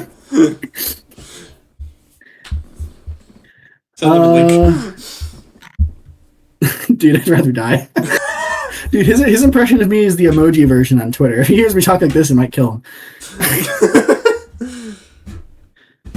All right. Yeah, I have nothing else to say other than I didn't die once in the entire main game because it was made for little wee babies. Same. Yeah. Cars? Before we get to Cars, I watched the Emoji Movie for the first time recently. My condolences. Yeah, it was pretty good. It was not. I've seen it. I could have fooled you, though. I like the Twitter bird. I like the Twitter bird flies through. He's dead now. Yeah. Isn't that crazy? Dude, if they ever do a sequel, is it going to be like the X logo flies in, you think? Maybe. I'm hoping for a sequel. I'm hoping. I think it's going to happen. I heard it did really good, critically and financially. Oh, yeah. Yeah. I was a really big Jack Swims fan at the time. So I was all in on that. Yo, dude's playing Peak.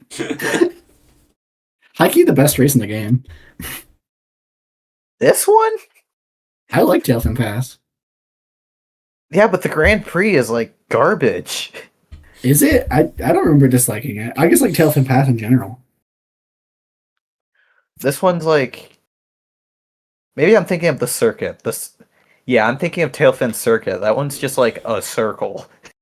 So before... I feel it's worth mentioning. I was about to say, before we get into Cars fully, I do need to apologize. This is the first time we've done this. We've never played a game twice on Video Game Book Club. We have already played Mario Kart World. So it's kind of unfortunate that we're back, but it's fine. It's fine. It got the update, so we figured it was worth the revisit. Yeah. It's like the ship of Theseus. It's not the same game anymore. No. Mm-hmm. They sent it back to 2006. I'm just going to get the shit out of the way. The part nobody cares about. Cars, the game came out in 2006. Did we all play the GameCube version? Yep. All right, cool. Turns out But did you know That it was was launch perfectly title? in sync on my end, by the way. It was launch title for the Wii. Isn't that interesting? No. That's fascinating. Yeah, well, see, someone likes it. Adam. Most versions came out 3 days before the movie, which is kind of interesting because this game like totally spoils the movie like 1,000%. Well, is there supposed to be gameplay on your screen, or is it just a screenshot? God damn it! Brad's Like loading. halfway through a race. I didn't even think about it. I just accepted it. Okay, What is so Doc there's Hudson? that. Is that Doc Hudson? I don't even know which one's which. Yeah, it is Doc Hudson. Why is it not playing? This ruins the whole bit. All No, right, it's funny. let's see. Will this work? Yeah, it works. Yeah. Okay. You're playing on a There's TV the behind you. Yeah. Okay, this was developed. This is interesting. Rainbow Studios made this. They've made jack shit except for the other Star Wars pod racing game that nobody talks about. That's like the one thing they've done. Kind of interesting. Have you played it? Nope. Josiah, by any Nope. chance? All right, Nope, cool. I played the first one. That's all I have to say. Also, okay, first impression of this game. Those are all the real voice actors. What the fuck? Yeah, it is. Like every single one of them. Paul Newman, may he rest in peace. I'm playing as him right now. Yeah. What was the budget for this? I miss when games used to have movies used to have tie-in games. I miss it so much. You guys play that Rudolph game that came out a while ago? Which? Rudolph game came out this year, I think. I saw it. On the Switch. Great. Yeah. This whole game had to be like approved by Pixar, so that explains some of that. Some 60-year-old man in a suit in the top of a suite approving movies had to sit down and play Cars. Do you think he played Xbox or GameCube? Definitely Xbox. He's an Xbox man, that man. Early Xbox too, kind of niche. Mm-hmm. This game is a sequel to the movie, and I think that's so cool because that was like a thing they did back then. They did that with Nightmare Before Christmas and Ghostbusters. Like they made these like sort of canonish sequel games. Should we talk about this is the a better Nightmare sequel Before than Cars 2? I'm just gonna say that right now. I feel like we should talk about the Nightmare Before Christmas game at some point on this channel. It's like Devil May Cry. It's Devil May Cry, yeah. I want to play it. I do too. Banger bonus game pick? How long is it actually? I don't know. Let's see. Alright, the bid is officially over. I mean, you can keep playing if you want. 10 hours. Good, but I could also not. That's a main game. I actually do like playing this game, though. I liked it. I liked it a fair amount. It was alright. Yeah. I never said it was bad. It's exactly what you would want from a Cars racing game. I think it's weirdly ambitious. Like there's a lot of I don't know. Like sometimes you can. I guess I can also you can tell where the budget went. You know, like they made this really kind of badass open world for a GameCube game. Like this is crazy good. Like, I mean, it being segmented is kind of annoying with the loading screens, but it's pretty big when you combine all three together. Mm-hmm.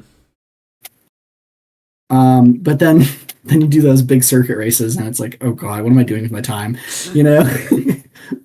And my favorite part is they have you do these like Indy 500 races. If you didn't notice, they always throw in the last lap. Yeah. Yep. This game has a secret hard mode, and that's how It does. Play through. Stop stealing my trivia. I don't have enough to talk about. I don't have anything to talk I'm running about. out. It's kind of just a Cars game. If you ever played a tie-in movie game on the GameCube, you know what it is. You know, you got your Madagascars, you got your Ratatouilles. You've got your Incredibles. You know That's another good. That one's good. You know the deal. Actually. You know what we're working with here at this point. Yeah, this game does that really annoying thing like GTA with the mission structure, where you just get told to do like 5 things and there's a secret one of them that matters. I really hate when games do that. I beat this game, by the way. Did you guys beat this game? I 100% at this game. I didn't. Holy shit! How far did you get? I didn't bother. Barely anywhere. I played a few races and I was like, all right, I get the gist. I'm bored. It kind of. I'm not gonna lie. It kind of unlocks at a certain point. Like, there's a part where you get a jump and then you also get boost. Did you get the jump and the boost? No. You get the jump from the beginning. They just don't tell you. Oh, they don't tell you. Okay. Well, the jump I thought was goated, especially on like Tailfin Pass when you start having a vertical path you can jump on and off with the minecart tunnels and shit. That's when the game that was like when the game started actually getting oh, this is unique. This is not just a bog standard racing game like it has been for the first 8 hours or whatever. I just did one of those really cool jumps. If it would have fucking recorded. Skill issue. I really like the training courses too. With Sarge or whatever. Those were really fun. Yeah, those are fun. And there's missions where you have to get tires as Luigi. Those are fucking annoying. Did you do all of those? Because holy shit, those are hard. Those are hard. They are. What? They're really hard. I failed one of them.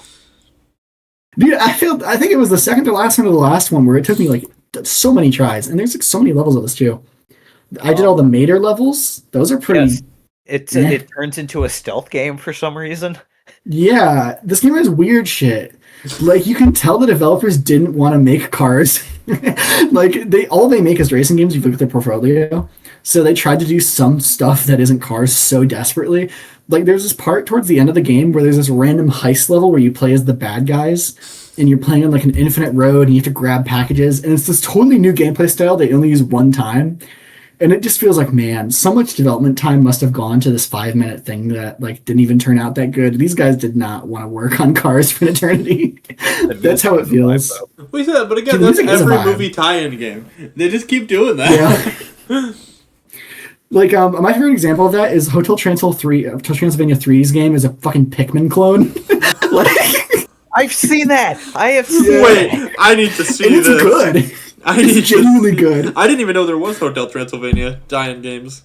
It's top on peak, brother. I think it's 3. It might be. I think it's 3. I'm pretty sure because it's on the Switch. And it like literally has new. It innovates on the Pikmin formula with like new ideas too. By the way, like it's not even a safe Pikmin clone. It's like Bug Fables of Paper Mario. Like, oh my god, it is. Why? Because having experienced this myself now, like when you're working on a game, you can just kind of make what you want and get away with it sometimes. I just see Mavis stroll up to an enemy. Is the way it is? Yeah. I guess, man, this game did a tiny bit of... I like the monster truck level too. Like the gameplay was bullshit, but the theming was so fun. And Lightning McQueen looks fucked with monster truck wheels. I don't know if you saw that, Adam, but it is crazy looking. It looks very much like they hired the intern to model it. It's really good. But yeah, I don't know. This game's very charming, actually. The writing is great. I think it's because Pixar people worked on it, like same writers or whatever. The writing is about as great as it can be given the mission structure. Yeah. I will say I'm disappointed by the ending because they build up this like rivalry between Lightning and Chick, and then you do all of the races related to said rivalry, and then you don't see the end of the rivalry. Yeah, and then you race Chick and 30 other guys every time too. It's like Chick challenged you to a race. Waka, you're also racing Mayday and Donna. Don't worry, Waka. It'll be concluded in Cars 2, okay? Don't worry. This game has 2 sequels and they're not Cars 2. I think it's Race Around. There's one with Mater, and there's who fucking cares? I hear the Mater one was mid in both gameplay and story, and then the last one was better than this one in both. That's what I've heard. We watch Mini Me, the YouTube channel. I think that's what it's called. Yep. Yeah. Okay. There's always one guy. I liked the part where Lightning McQueen was teasing the cop, and he says, because he drove in circles, and he says, "What? I thought all cops like donuts," which is really funny. Do that, by the way, you can do that if you like press the A button in a weird way and just hold the control stick left. But how would they make, consume, or in any way enjoy a donut though? That's the part that didn't make sense to me. How do all cops like donuts? How? Hold on, that's explain that to me. The Cars universe is an enigma. I don't know what to make of it, honestly. They intake gasoline through their mouths and their side tanks. Yeah. Did you guys know I've never seen a single Cars movie? What? Hop on pick up right now. Now? And then Cars 1 is goated. There are 2 Cars movies. Yeah, exactly right. And they're not Cars 2. Cars 1 is great. I've never seen 3. Cars 2 sucks balls. I heard 3 was a good sequel. I heard. I did not see. I did not see. There's a joke in Cars 1 about, like, it's like a piss joke, right? Like, where they say, like, the piston cup, and he says, "You did what in a cup? What's the equivalent? What did he do in a cup? What did Mater think he did? Is there something there?" Like, there's a lot. The Cars lore is crazy good and crazy bad. I mean, in planes, we see a car in an outhouse reading a newspaper. I have seen planes. I have also seen planes. There's nothing more to say about it. I have not seen Cars 1, 2, or 3. I saw planes in theaters. Okay, the funniest thing about planes to me is that they did a fucking Majora's Mask sequel where they made a second Planes movie literally less than a year later. Well, I didn't know about that. Yeah, it's called Planes Fire and Rescue. That's what I was asking. And it also has a tie-in game on the Wii fucking U. So If you want a good pick.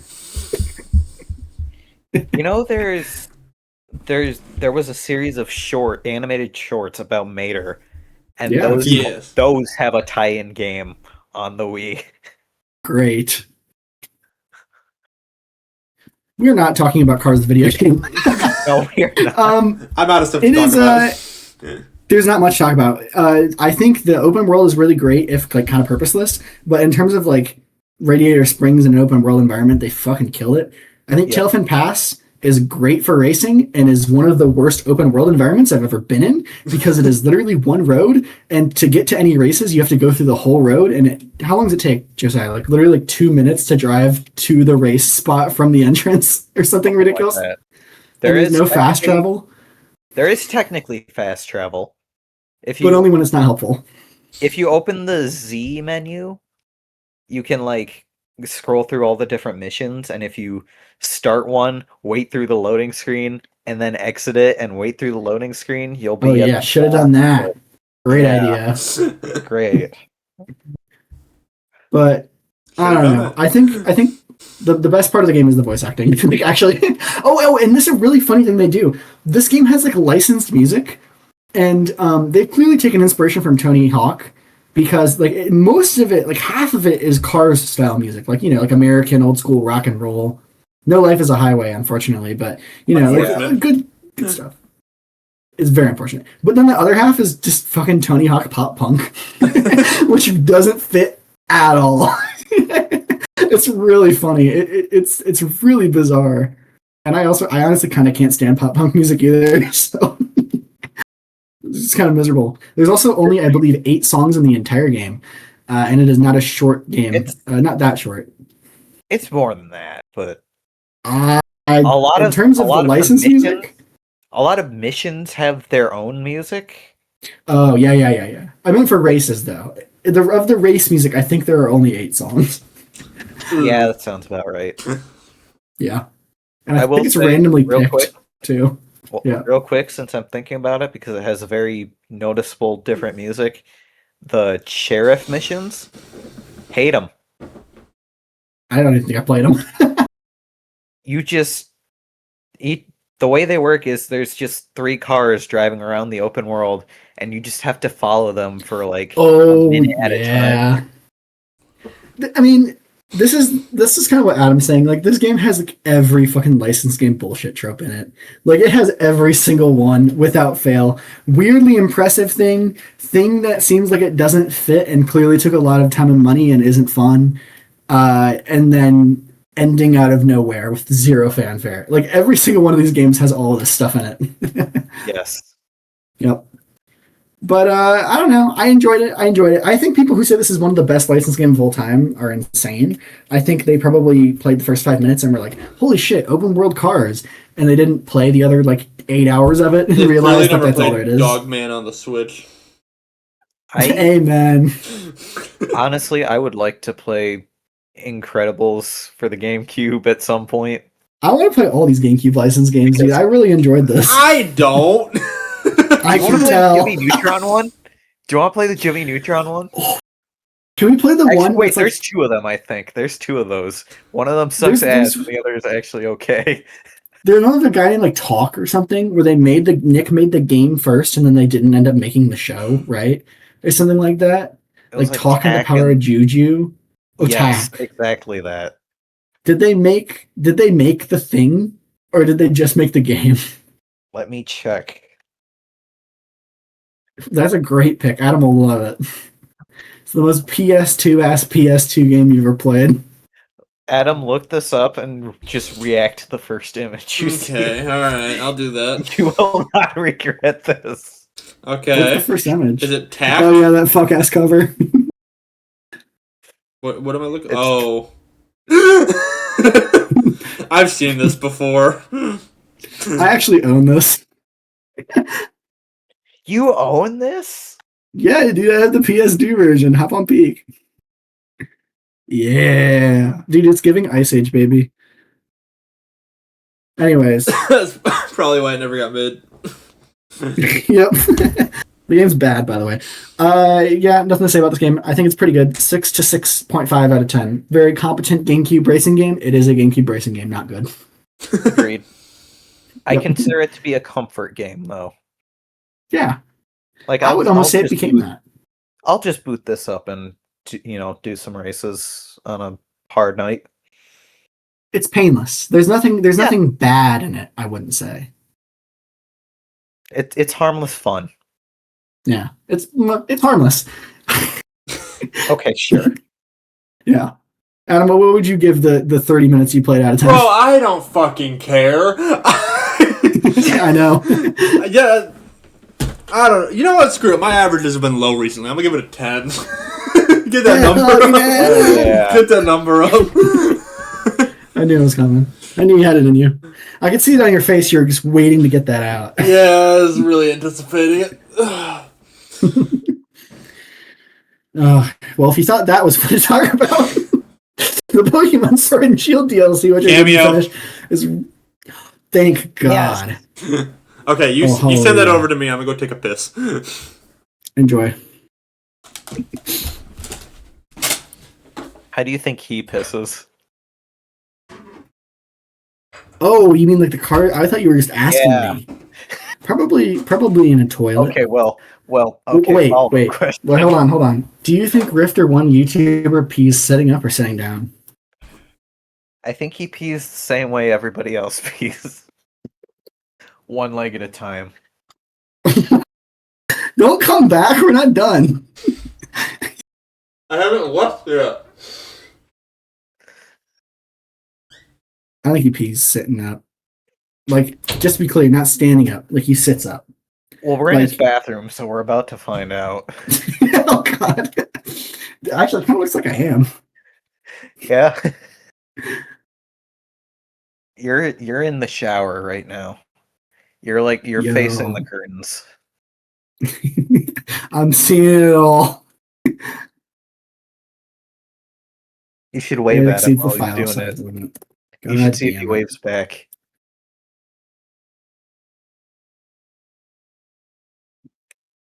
You can't see it, but I just waved. Oh, you were waving. I thought you were asking me to wave to Adam and see if he waves back. That is what I was saying, but I also waved back because I'm just a nice guy like that. We're killing it on the bit. We're killing it out here. Here's the thing about this cameo. I really wish I could make it so Adam didn't see the thumbnail before us. Oh. I wish so bad. Every single time you say this is the new best cameo. Is this the new best cameo? Personally, here's how I feel about this cameo. I've actually not watched the contents of it, so I don't know. I think conceptually it's very funny. Okay. Why is he just standing there in the background like Slender Man? Probably because we were speculating about his piss habits. I'm telling you, it's one leg at a time. What does that mean? Are you bleeding in your toilet? For your information, how do you pee? 1 foot on the counter, 1 foot on the edge of the bathtub. Oh. I knew it! Balanced like so. I didn't understand what 1 foot at a time meant. I guess I do now. Mm-hmm. See, when you said 1 foot at a time, I mean, I wasn't paying a lot. I was.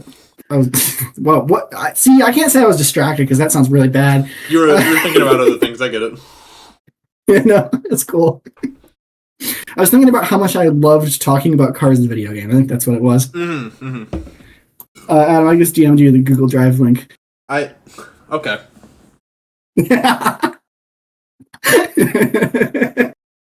Are we ready? Yo, I'm so ready. What I think is funny about this video is the prompt. Oh, I can't wait. Okay, yeah, I got it. What? It's not. This is so funny to me. Continue. Go ahead. All right. 3, 2, 1. What's up, Video Game Book Club? It's Najee Jeter, aka Miles Morales, and I heard you guys are a huge fan of this Spider-Man 2 game that everyone raves about so often. So I just want to say thank y'all so much for y'all support. And Adam, Adam, yeah, I'm talking to you. I heard you're the biggest fan out of everybody, Yeah, Adam, what's up, man? Nice to meet you, bro. Nice to meet you. I wish I could meet y'all in person. Happy holidays. Have a fun Christmas with your family and your friends. New Year's. Celebrate. Happy. I don't know where you guys are at technically in the world, but wherever you guys are at, have fun. Turn up with your friends and your family. Love your family. And Pokemon Sword Shield. Hey. You never played it. Yeah, you got me. You got me on that one. I don't know what to tell you on that one. I'm gonna let y'all have that one. Pokemon Shield.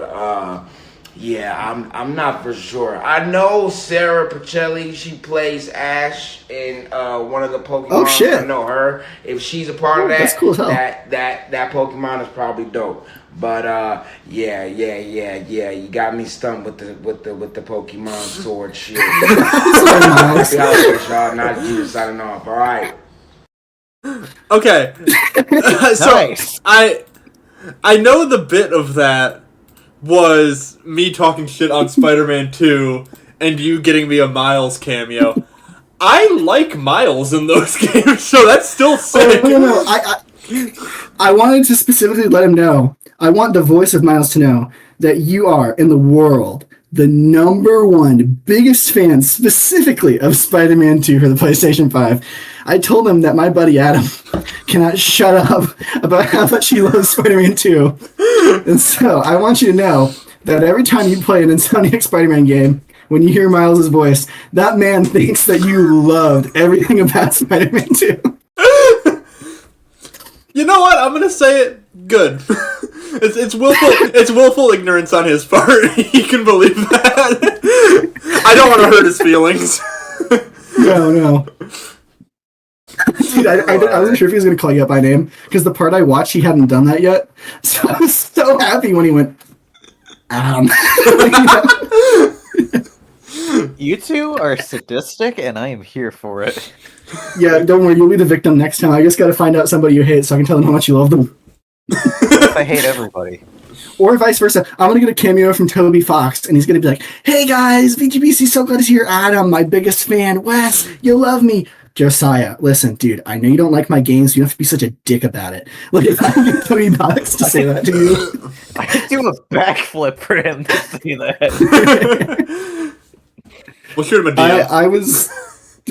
I was so happy. I was so happy that he did it. I didn't think he was gonna do it, honestly. I loved that. I loved every second of that. And, you know, I did too. I'm going to say it. I do love Insomniac, Spider-Man 1, and Miles Morales. So, you know what? This is still a win in my book. Well, I didn't tell him that. I'm a little upset that he thinks I am the biggest Spider-Man 2 fan on the planet. Because that game is abysmal dog shit and it just keeps getting worse and worse to the point where now it's completely unplayable. But even if it was playable, the story isn't worth the damn. The gameplay is kind of dog shit. They ruined the web swinging by making it just fucking just glide all the time. You don't need to do anything or put any thought into it. It's all so fucking bad. I hate that goddamn game. Well, he'll never know that. Hope he tells Yuri when he's in the studio. He's like, "Hey, dude, there's this guy you gotta reach out to." He loves your work. Not so much the first game, but Spider-Man 2 is where it's at. Dude, thank God I ordered this cameo. Also, to be fair, Focus M. Also, to be fair, I would have had him say it. The voice actors do a good job. It's the writer's fault. Great job. It's the writer's fault. I know. Writer's fault. I also really enjoyed how he said everybody loves it too. It's impossible to think it's not great, so clearly. Yeah. Big game Spider-Man 2. And of course, Pokemon Sword and Shield. We got him. Okay, a massive respect to him for doing all of that because he killed it. Leaving in all the us, like not knowing anything about Sword and Shield. But no, saying that he does know who voiced Ash, like that's cool. That's badass. Yeah, I just wanted. That's exactly what I want from people when I put them in the prompt. Say anything. Say bullshit. That's exactly what we want. I feel like I say this every episode, but that was a great cameo. I'm really happy with how that turned out. It was. That's where Let's see. How much did we go under or over budget? I calculated it earlier. God. Are you ready? Yeah. What do I owe you? You don't owe me anything, okay? Me, on the really other hand, close. you owe me several things. Oh, yeah. Don't worry about it. Okay, let's see. Carry the 1. Fucking Ronaldo. Give me my money back, you ass. We went $9 over budget. No! Yeah, that's not bad at all. Yeah, that's pretty good. Yeah, but like So- 9 is the biggest number, so Oh, that's true. So if we were to fix the budget for next time, we would have 2 fewer rats talk about Spider-Man and a third Mr. Wonderful. Oh, we did mention we would rank the cameos in our last episode of the year. So I don't know if we have to do that though. Wait, hold on. We do already have a group like rule reassignment at the start of next episode. Do we want to do it then? Because we need to discuss the Great rules idea. again. Fantastic. That way we can also write a script for it. So just for a recap there, because I thought you might enjoy this, the list of guests we had this season of BGBC 2: fake Peter Griffin, random strangers, Waka Waka Wookie, a villager from Minecraft, 2 rats, Santa Claus, Cranky Kong, End Island Boy, fake Ronaldo, Mr. Wonderful but not, Sir 57, Waka Waka Wookie again, and then not Cheater or Jenner, voice of Miles Morales. I want to point out, this is the cast of a Smiling Friends episode. Yeah, it totally is. I actually thought that when I wrote specifically AI Mr. Wonderful, Sephiroth Sword 57, I had that thought. You see, I had that thought when you said Santa Claus, 2 rats. Can we make the headcanon that me again is just my clone that doesn't know what the Civil War is? Yeah, that's that one, yeah. Fuck that guy. 1800s Waka, who has access to Mario Kart World and Mario Kart Wii. Yes, on the Wii. Very true. On the Wii. Well, I really enjoy the cameos. They stress me out a little bit sometimes when they cancel halfway through the month. I have to make something. And as we said, in I think the first episode of this season, fuck Kermit the Frog. Fuck Kermit the Frog. I'll never forget the hot dog guy who canceled for business reasons and then later DM'd me saying it was an accident and I didn't see the DM for like 4 months. Aww. Yeah, that was Reach back out. my heart. Maybe we'll get him back. Reach back out. It's been so long it'll be awkward. I wonder if he remembers. I wonder if he gets enough people that he wouldn't remember. If I ask for cameo, apologize. And say fuck you, Kermit the Frog. Yeah, say fuck you, Kermit. Apologize. Make good on your wrongs. But yeah, fucking Pokemon. Pokemon. The DLC. Banger DLC. Better than the main game. How is this worth $30 to anybody? I'm sorry. Oh, well, it's not, but that's the fun of it. Yeah. I didn't get Wait, no. If you have friends, Yeah, me neither. if you have friends, Crown Tundra is. I'll just say that right now. If you have friends, Crown Tundra is worth $30. And I wrote in my notes, who the fuck messages a friend on Discord saying, "Hey man, do you want to hop on the Pokemon Sword and Shield DLC minigame for half an hour?" Never has happened, surely. No, I always did it in person. Like, hey, we're all sitting here, we all have Switches, we want to just do Sword and Shield DLC. Yeah, sure, we'll hop on then. See, that's nice. That is something you can only be eligible for about 3 to 5 years of your lifetime. Yeah. So it's a very niche demographic. I will say, I could tell they tried with the DLC to not address like the fundamental issues with this game, but it's clearly experimental. Do we agree that this DLC is fairly experimental? Yeah. It feels a lot more similar to Scarlet and Violet than Sword and Shield. Yeah. Feels like they're veering in that direction. The game gives butchered as fuck and had DLC intended to finish it. What the DLC gives DLC that was made in response to criticism. So I have no idea what happened here. I will say this. I think I like Isle of Armor more than Crown Tundra. I like the vibe more, certainly, because it's a Pokemon game, so it looks like a GameCube game, and snow in a GameCube is just pure white. They slapped white texture on everything. I should be transparent and say that I played all of Isle of Armor's story, and then I started Crown Tundra, and I did the max raid thing enough to get it. Like, I finished one, and then I looked into it online. I'm like, okay, I see what this is. Interesting. And then I did the first, like, what do you call it, clue or note with the statue, and then I went through all that and got the horse and everything.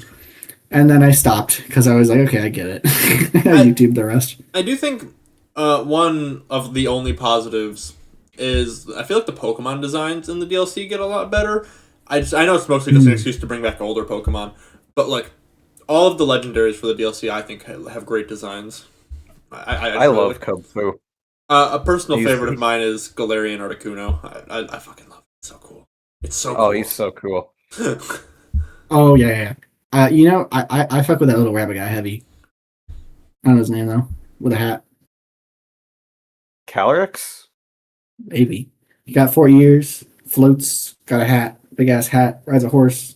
Yeah, Calyrex. All right, I didn't read that far. He's funny. I liked that they had how the story be told through a Pokemon's voice, possessing somebody. So kind of like an interesting idea. That's the Sherman's brother, by the way. Yeah. Aw.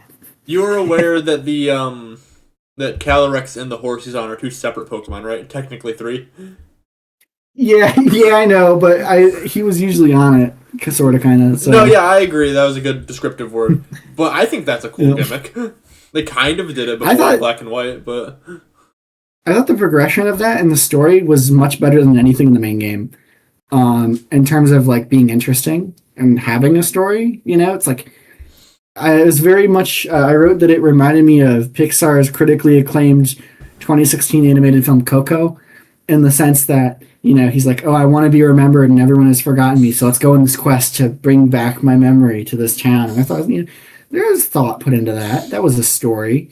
Never happened in the base game, never happened in Isle of Armor. So we made progress. It was just, it was starting to get better, but it wasn't getting better enough to make me want to keep playing. That's fair. Isle of Armor's story is just do what the old man fucking tells you to do for an hour. I was going to say, Isle of Armor has mustard, so it's automatically better. I love Mustard so much. But, like, his missions are god-awful. I wish Pokemon games had animations so people could put clips of him over Hammer of Justice. I played this playthrough and I thought, this is Gerson Beta. Oh. I see. I didn't recognize the name. I don't know my Deltarune songs yet from anything post Chapter 2. Well, I mean, who else has a hammer? Listen, Hammer of Justice could be a Pokemon battle theme. I'm sorry, it totally could be. It could be Tinkaton has a hammer. Yeah, could be. You haven't met Tinkatongue yet. No, I know. I was gonna pretend I knew and say some bullshit like Lickitung. Yeah, because I don't know anything about Pokemon. I'm self-confessed guy who refuses to engage with these games in meaningful ways. I enjoyed Isle of Armor in the sense that it was open. I liked how not linear it was in terms of being able to move, and I like the environment of Isle of Armor. It kind of reminded me of Poke Park a little bit, I guess, because I remember in those games you had a lot of there's like a beach and a grass and you go into caves and shit. I don't know, man. It reminded me I was playing a game and I wasn't going in a straight line. But then the actual objectives, like you said, were so dog shit that it was deflating. Yeah. Yeah. It's again, any of the actual story stuff in this game, Scarlet and Violet is so much better about this because I think the story in Scarlet and Violet takes a huge backseat to just open world exploration. But Sword and Shield, it's like, gotta power through the story and then I can start having fun. It's like, Wonka, I think it was before we started recording, you said you can't see yourself ever finishing the decks in this game. I would say trying to beat the decks is when the game starts to be fun. No. That's when it finally gets there. But don't you have to do a lot of online trading and shit to finish it? Only for the version exclusives, so you only need like 2.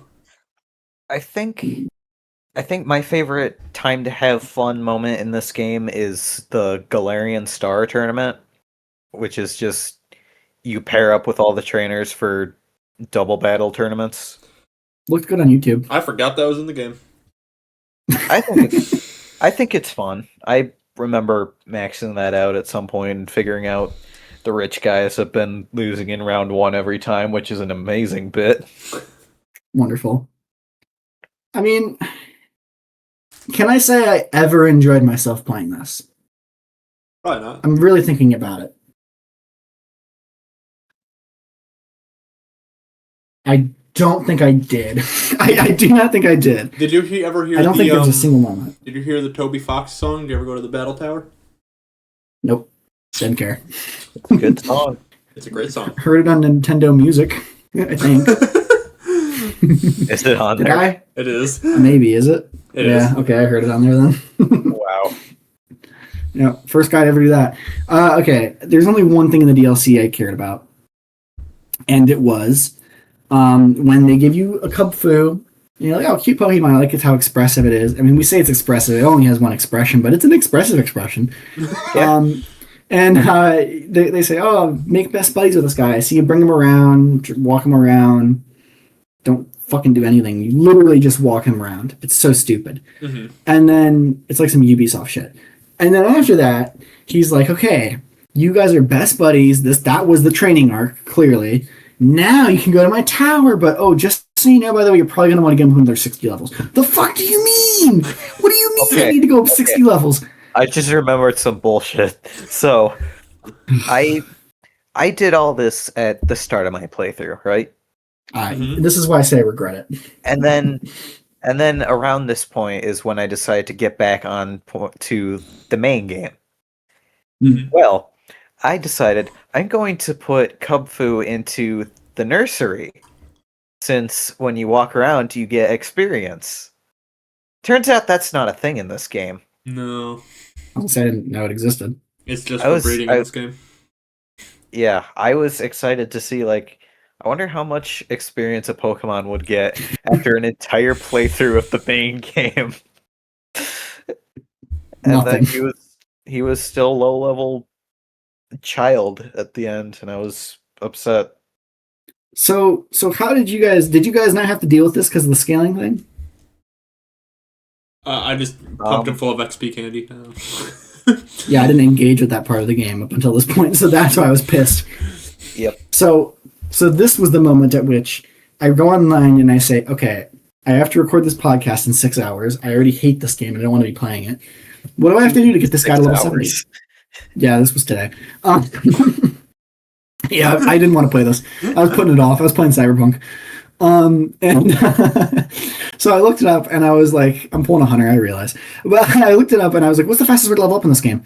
And I got 2 answers. Look for Clefairies on the DLC Isle of Armor and kill them for EXP. And only have 2 Pokemon in your party. I'm like, okay, sounds like usual Pokemon shit. But they said, actually, the best answer is to go do Dynamax raids. Well, I tried to do the Clefairy thing, and I literally never saw one time. Am I being gaslit? Everyone says they're super high spawn rate. Never saw one. It might have to be like a full moon or something. It might depend on the weather. Oh my god. Oh yeah, you might have to have blood type A. Oh, hold on a minute. Do you want to talk about how you evolve Cough Egregious? No, I don't want to bring it up.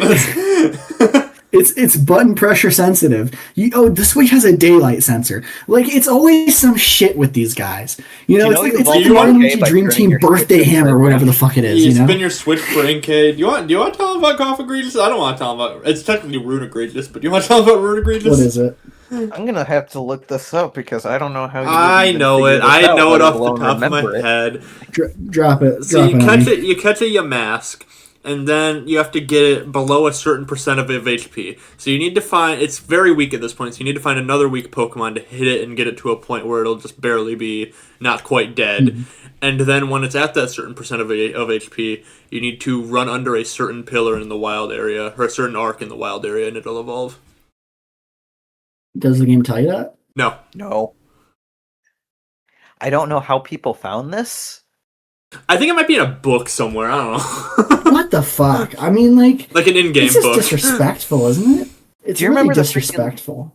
Brilliant BDSP, the book The thing BDSP books that tell you how to get Legends corresponds Arceus to the Pokemon. Legends Arceus. Oh, I know about that. That's so funny. See, that is ethical.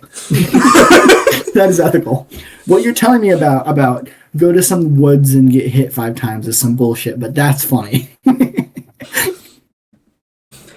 I don't know. It's a fine line, you know, Adam. I know your whole philosophy is that if it's funny, it's good, right?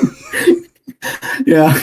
I think to some degree it works for me with the Pokemon bullshit evolutions where I was putting Legends Arceus trying 100% and I'm like, you have to do what? Excuse me? Like, that was funny to me. So I kind of appreciate it. I just wish it was communicated literally at all in the games, you know? But no, dude, that grinding really broke me. I mean, it took me like 2.5, maybe 3 hours to get him up to level 70, which I'm sure I did inefficiently. But like, dude, I was doing these raids for so long, and as I've stated, I hate them. I think they're like the least fun part of the game. I couldn't play online. Josiah's having a seizure for a second down there. Sure is. And just the worst, man. This was the lowest moment. And then immediately after you get into level 70, the game makes an Austin Powers reference. And I thought that was kind of neat. And then I turned my brain off for the rest of it. That's usually a good call. Yep. Keep that shit off. Yeah. This game. Any other DLC thoughts before I ramble? Oh, I will say the whole Tundra multiplayer shit. It's quite creative, right? It's kind of Pokemon roguelike-y. Yeah. I don't know. Didn't like it, but it's different. It's aight. Yeah. This game is just the definition of it's aight. If you have friends and a social life, it goes up a few notches. Other than that, there's not really a good reason to play it. No, there just isn't in general, I'd say. Like, even if you want a fun game to play with friends, like, y'all know that, like, there's, like, games, right? Like, like, they make those these days. Like, you can go play Mario Kart and Super Smash Brothers. I choose to believe that I was justified in my playtime because it was early Switch years and I refused to play Animal Crossing for more than 5 hours. That's fair. So, yeah, during COVID, I needed something to do. If you wanted... Okay. I think this game is good for if for whatever reason you want to try and make a solid Pokemon team, just for whatever reason. That's what this game is good for. Yeah, and then getting this game to transfer them up. It's got all the best like nature and IV stuff, EVs and IVs. Yeah. So what you guys are telling me is that nobody should ever play this game if they want to. Like, there's no reason you should ever want to play this shit. But if someone has a gun to your head and they're saying, if you want to do something actually fun, you have to play this first. If you're being forced to play it, it's not bad. If someone says, hey, you want to do really fun competitive battling, the best way to do it is play Sword and Shield. Yes, you will have to sit through 15 hours of Sword and Shield story to start getting post-game stuff to do that. Yeah. But in current year, there's no reason to play this game. Yeah, it's a worthless product. Especially worthless if you're on an offline, or emulated Nintendo Switch. That in that event, we've made the case that there's nothing to possibly be enjoyed in it, right? Cool, got it. Right on. Yeah, I don't know. The way I only wrote my final thoughts while we were recording this because I forgot to write them beforehand. But in a sentence, bad. But it's Pokemon bad, not extra bad. That's how I feel about it. Yeah. Beautiful. Just Pokemon bad. Yeah. I think people like to say this is the low point, Pokemon. No. This is the point. Yeah, this kind of just... it is technically worse than the last handful of games. Yeah. But, it's not that much worse. Yeah, basically. It's a local minimum. It's what I'm always talking about with my favorite Pokemon director. It's like every time it starts like it's looking up, it goes back down. It's like we got Ultra Sun, Ultra Moon, and it's like, yeah, we're going somewhere. Nope. Oh, we got Legends Arceus, we're going somewhere. Nope. Yeah, it's kind of like Sonic Superstars, you know? Was it the worst Sonic game? No. We shit on it, but I mean, it's like we kind of knew it was. We knew there was something that was going to be that bad coming, so it could have been worse. You know? It only hurt so much because it was post Frontiers. That's it. Yeah, exactly. If Superstars had come out like, you know, post Lost World, post Boom, we've been like, that's pretty good. Hell, even post Colors Ultimate, it's like this isn't Mania, Yeah. but it's, it's an improvement. Yeah, I mean, that's not what we wanted, but if Sword and Shield had come out in place of X and Y, if it looked like X and Y, but it was on the 3DS, I think it would have the exact same reputation as X and Y. Yeah, it's pretty. You know what? You say that it's in the same camp as X and Y. Yeah, it's about that. The camp of not memorable. Yeah. The camp of low key dog shit. Yeah. Maybe it's just nostalgia. There's something about this game that draws me in. I don't know what it is. Bro, but I can say that I like this game in spite of all of its bullshit. You know, I think you must just hate brown people. Because I wanted to be... Because all I wanted the whole game was to be brown. I already said I'm not taking part in Race Wars. Oh, if you want to be a brown person in this game, you're literally not allowed. You can be tan, yellow, purple, green, blue, but I think Josiah, what he wanted was a Pokemon game where brown people can belong. That's what you wanted, right? I'm glad this is the bit we're ending the year on. I was hoping you would agree with me so I could put it in the YouTube short. I'll just put a clip of you saying yes from earlier in the video. I didn't realize we were ending the season getting canceled. You understand what I was saying, right? Yes, I get it. Yeah, I was talking about sweaters. Yeah, I get it. Yeah. Alright. Just got the video there. Just got the video we're having. You know what? Sure, just cut the video. We don't have a wheel to do. We haven't given ratings. We haven't said we're playing Call of Duty next month. I give it a 10. Now cut it.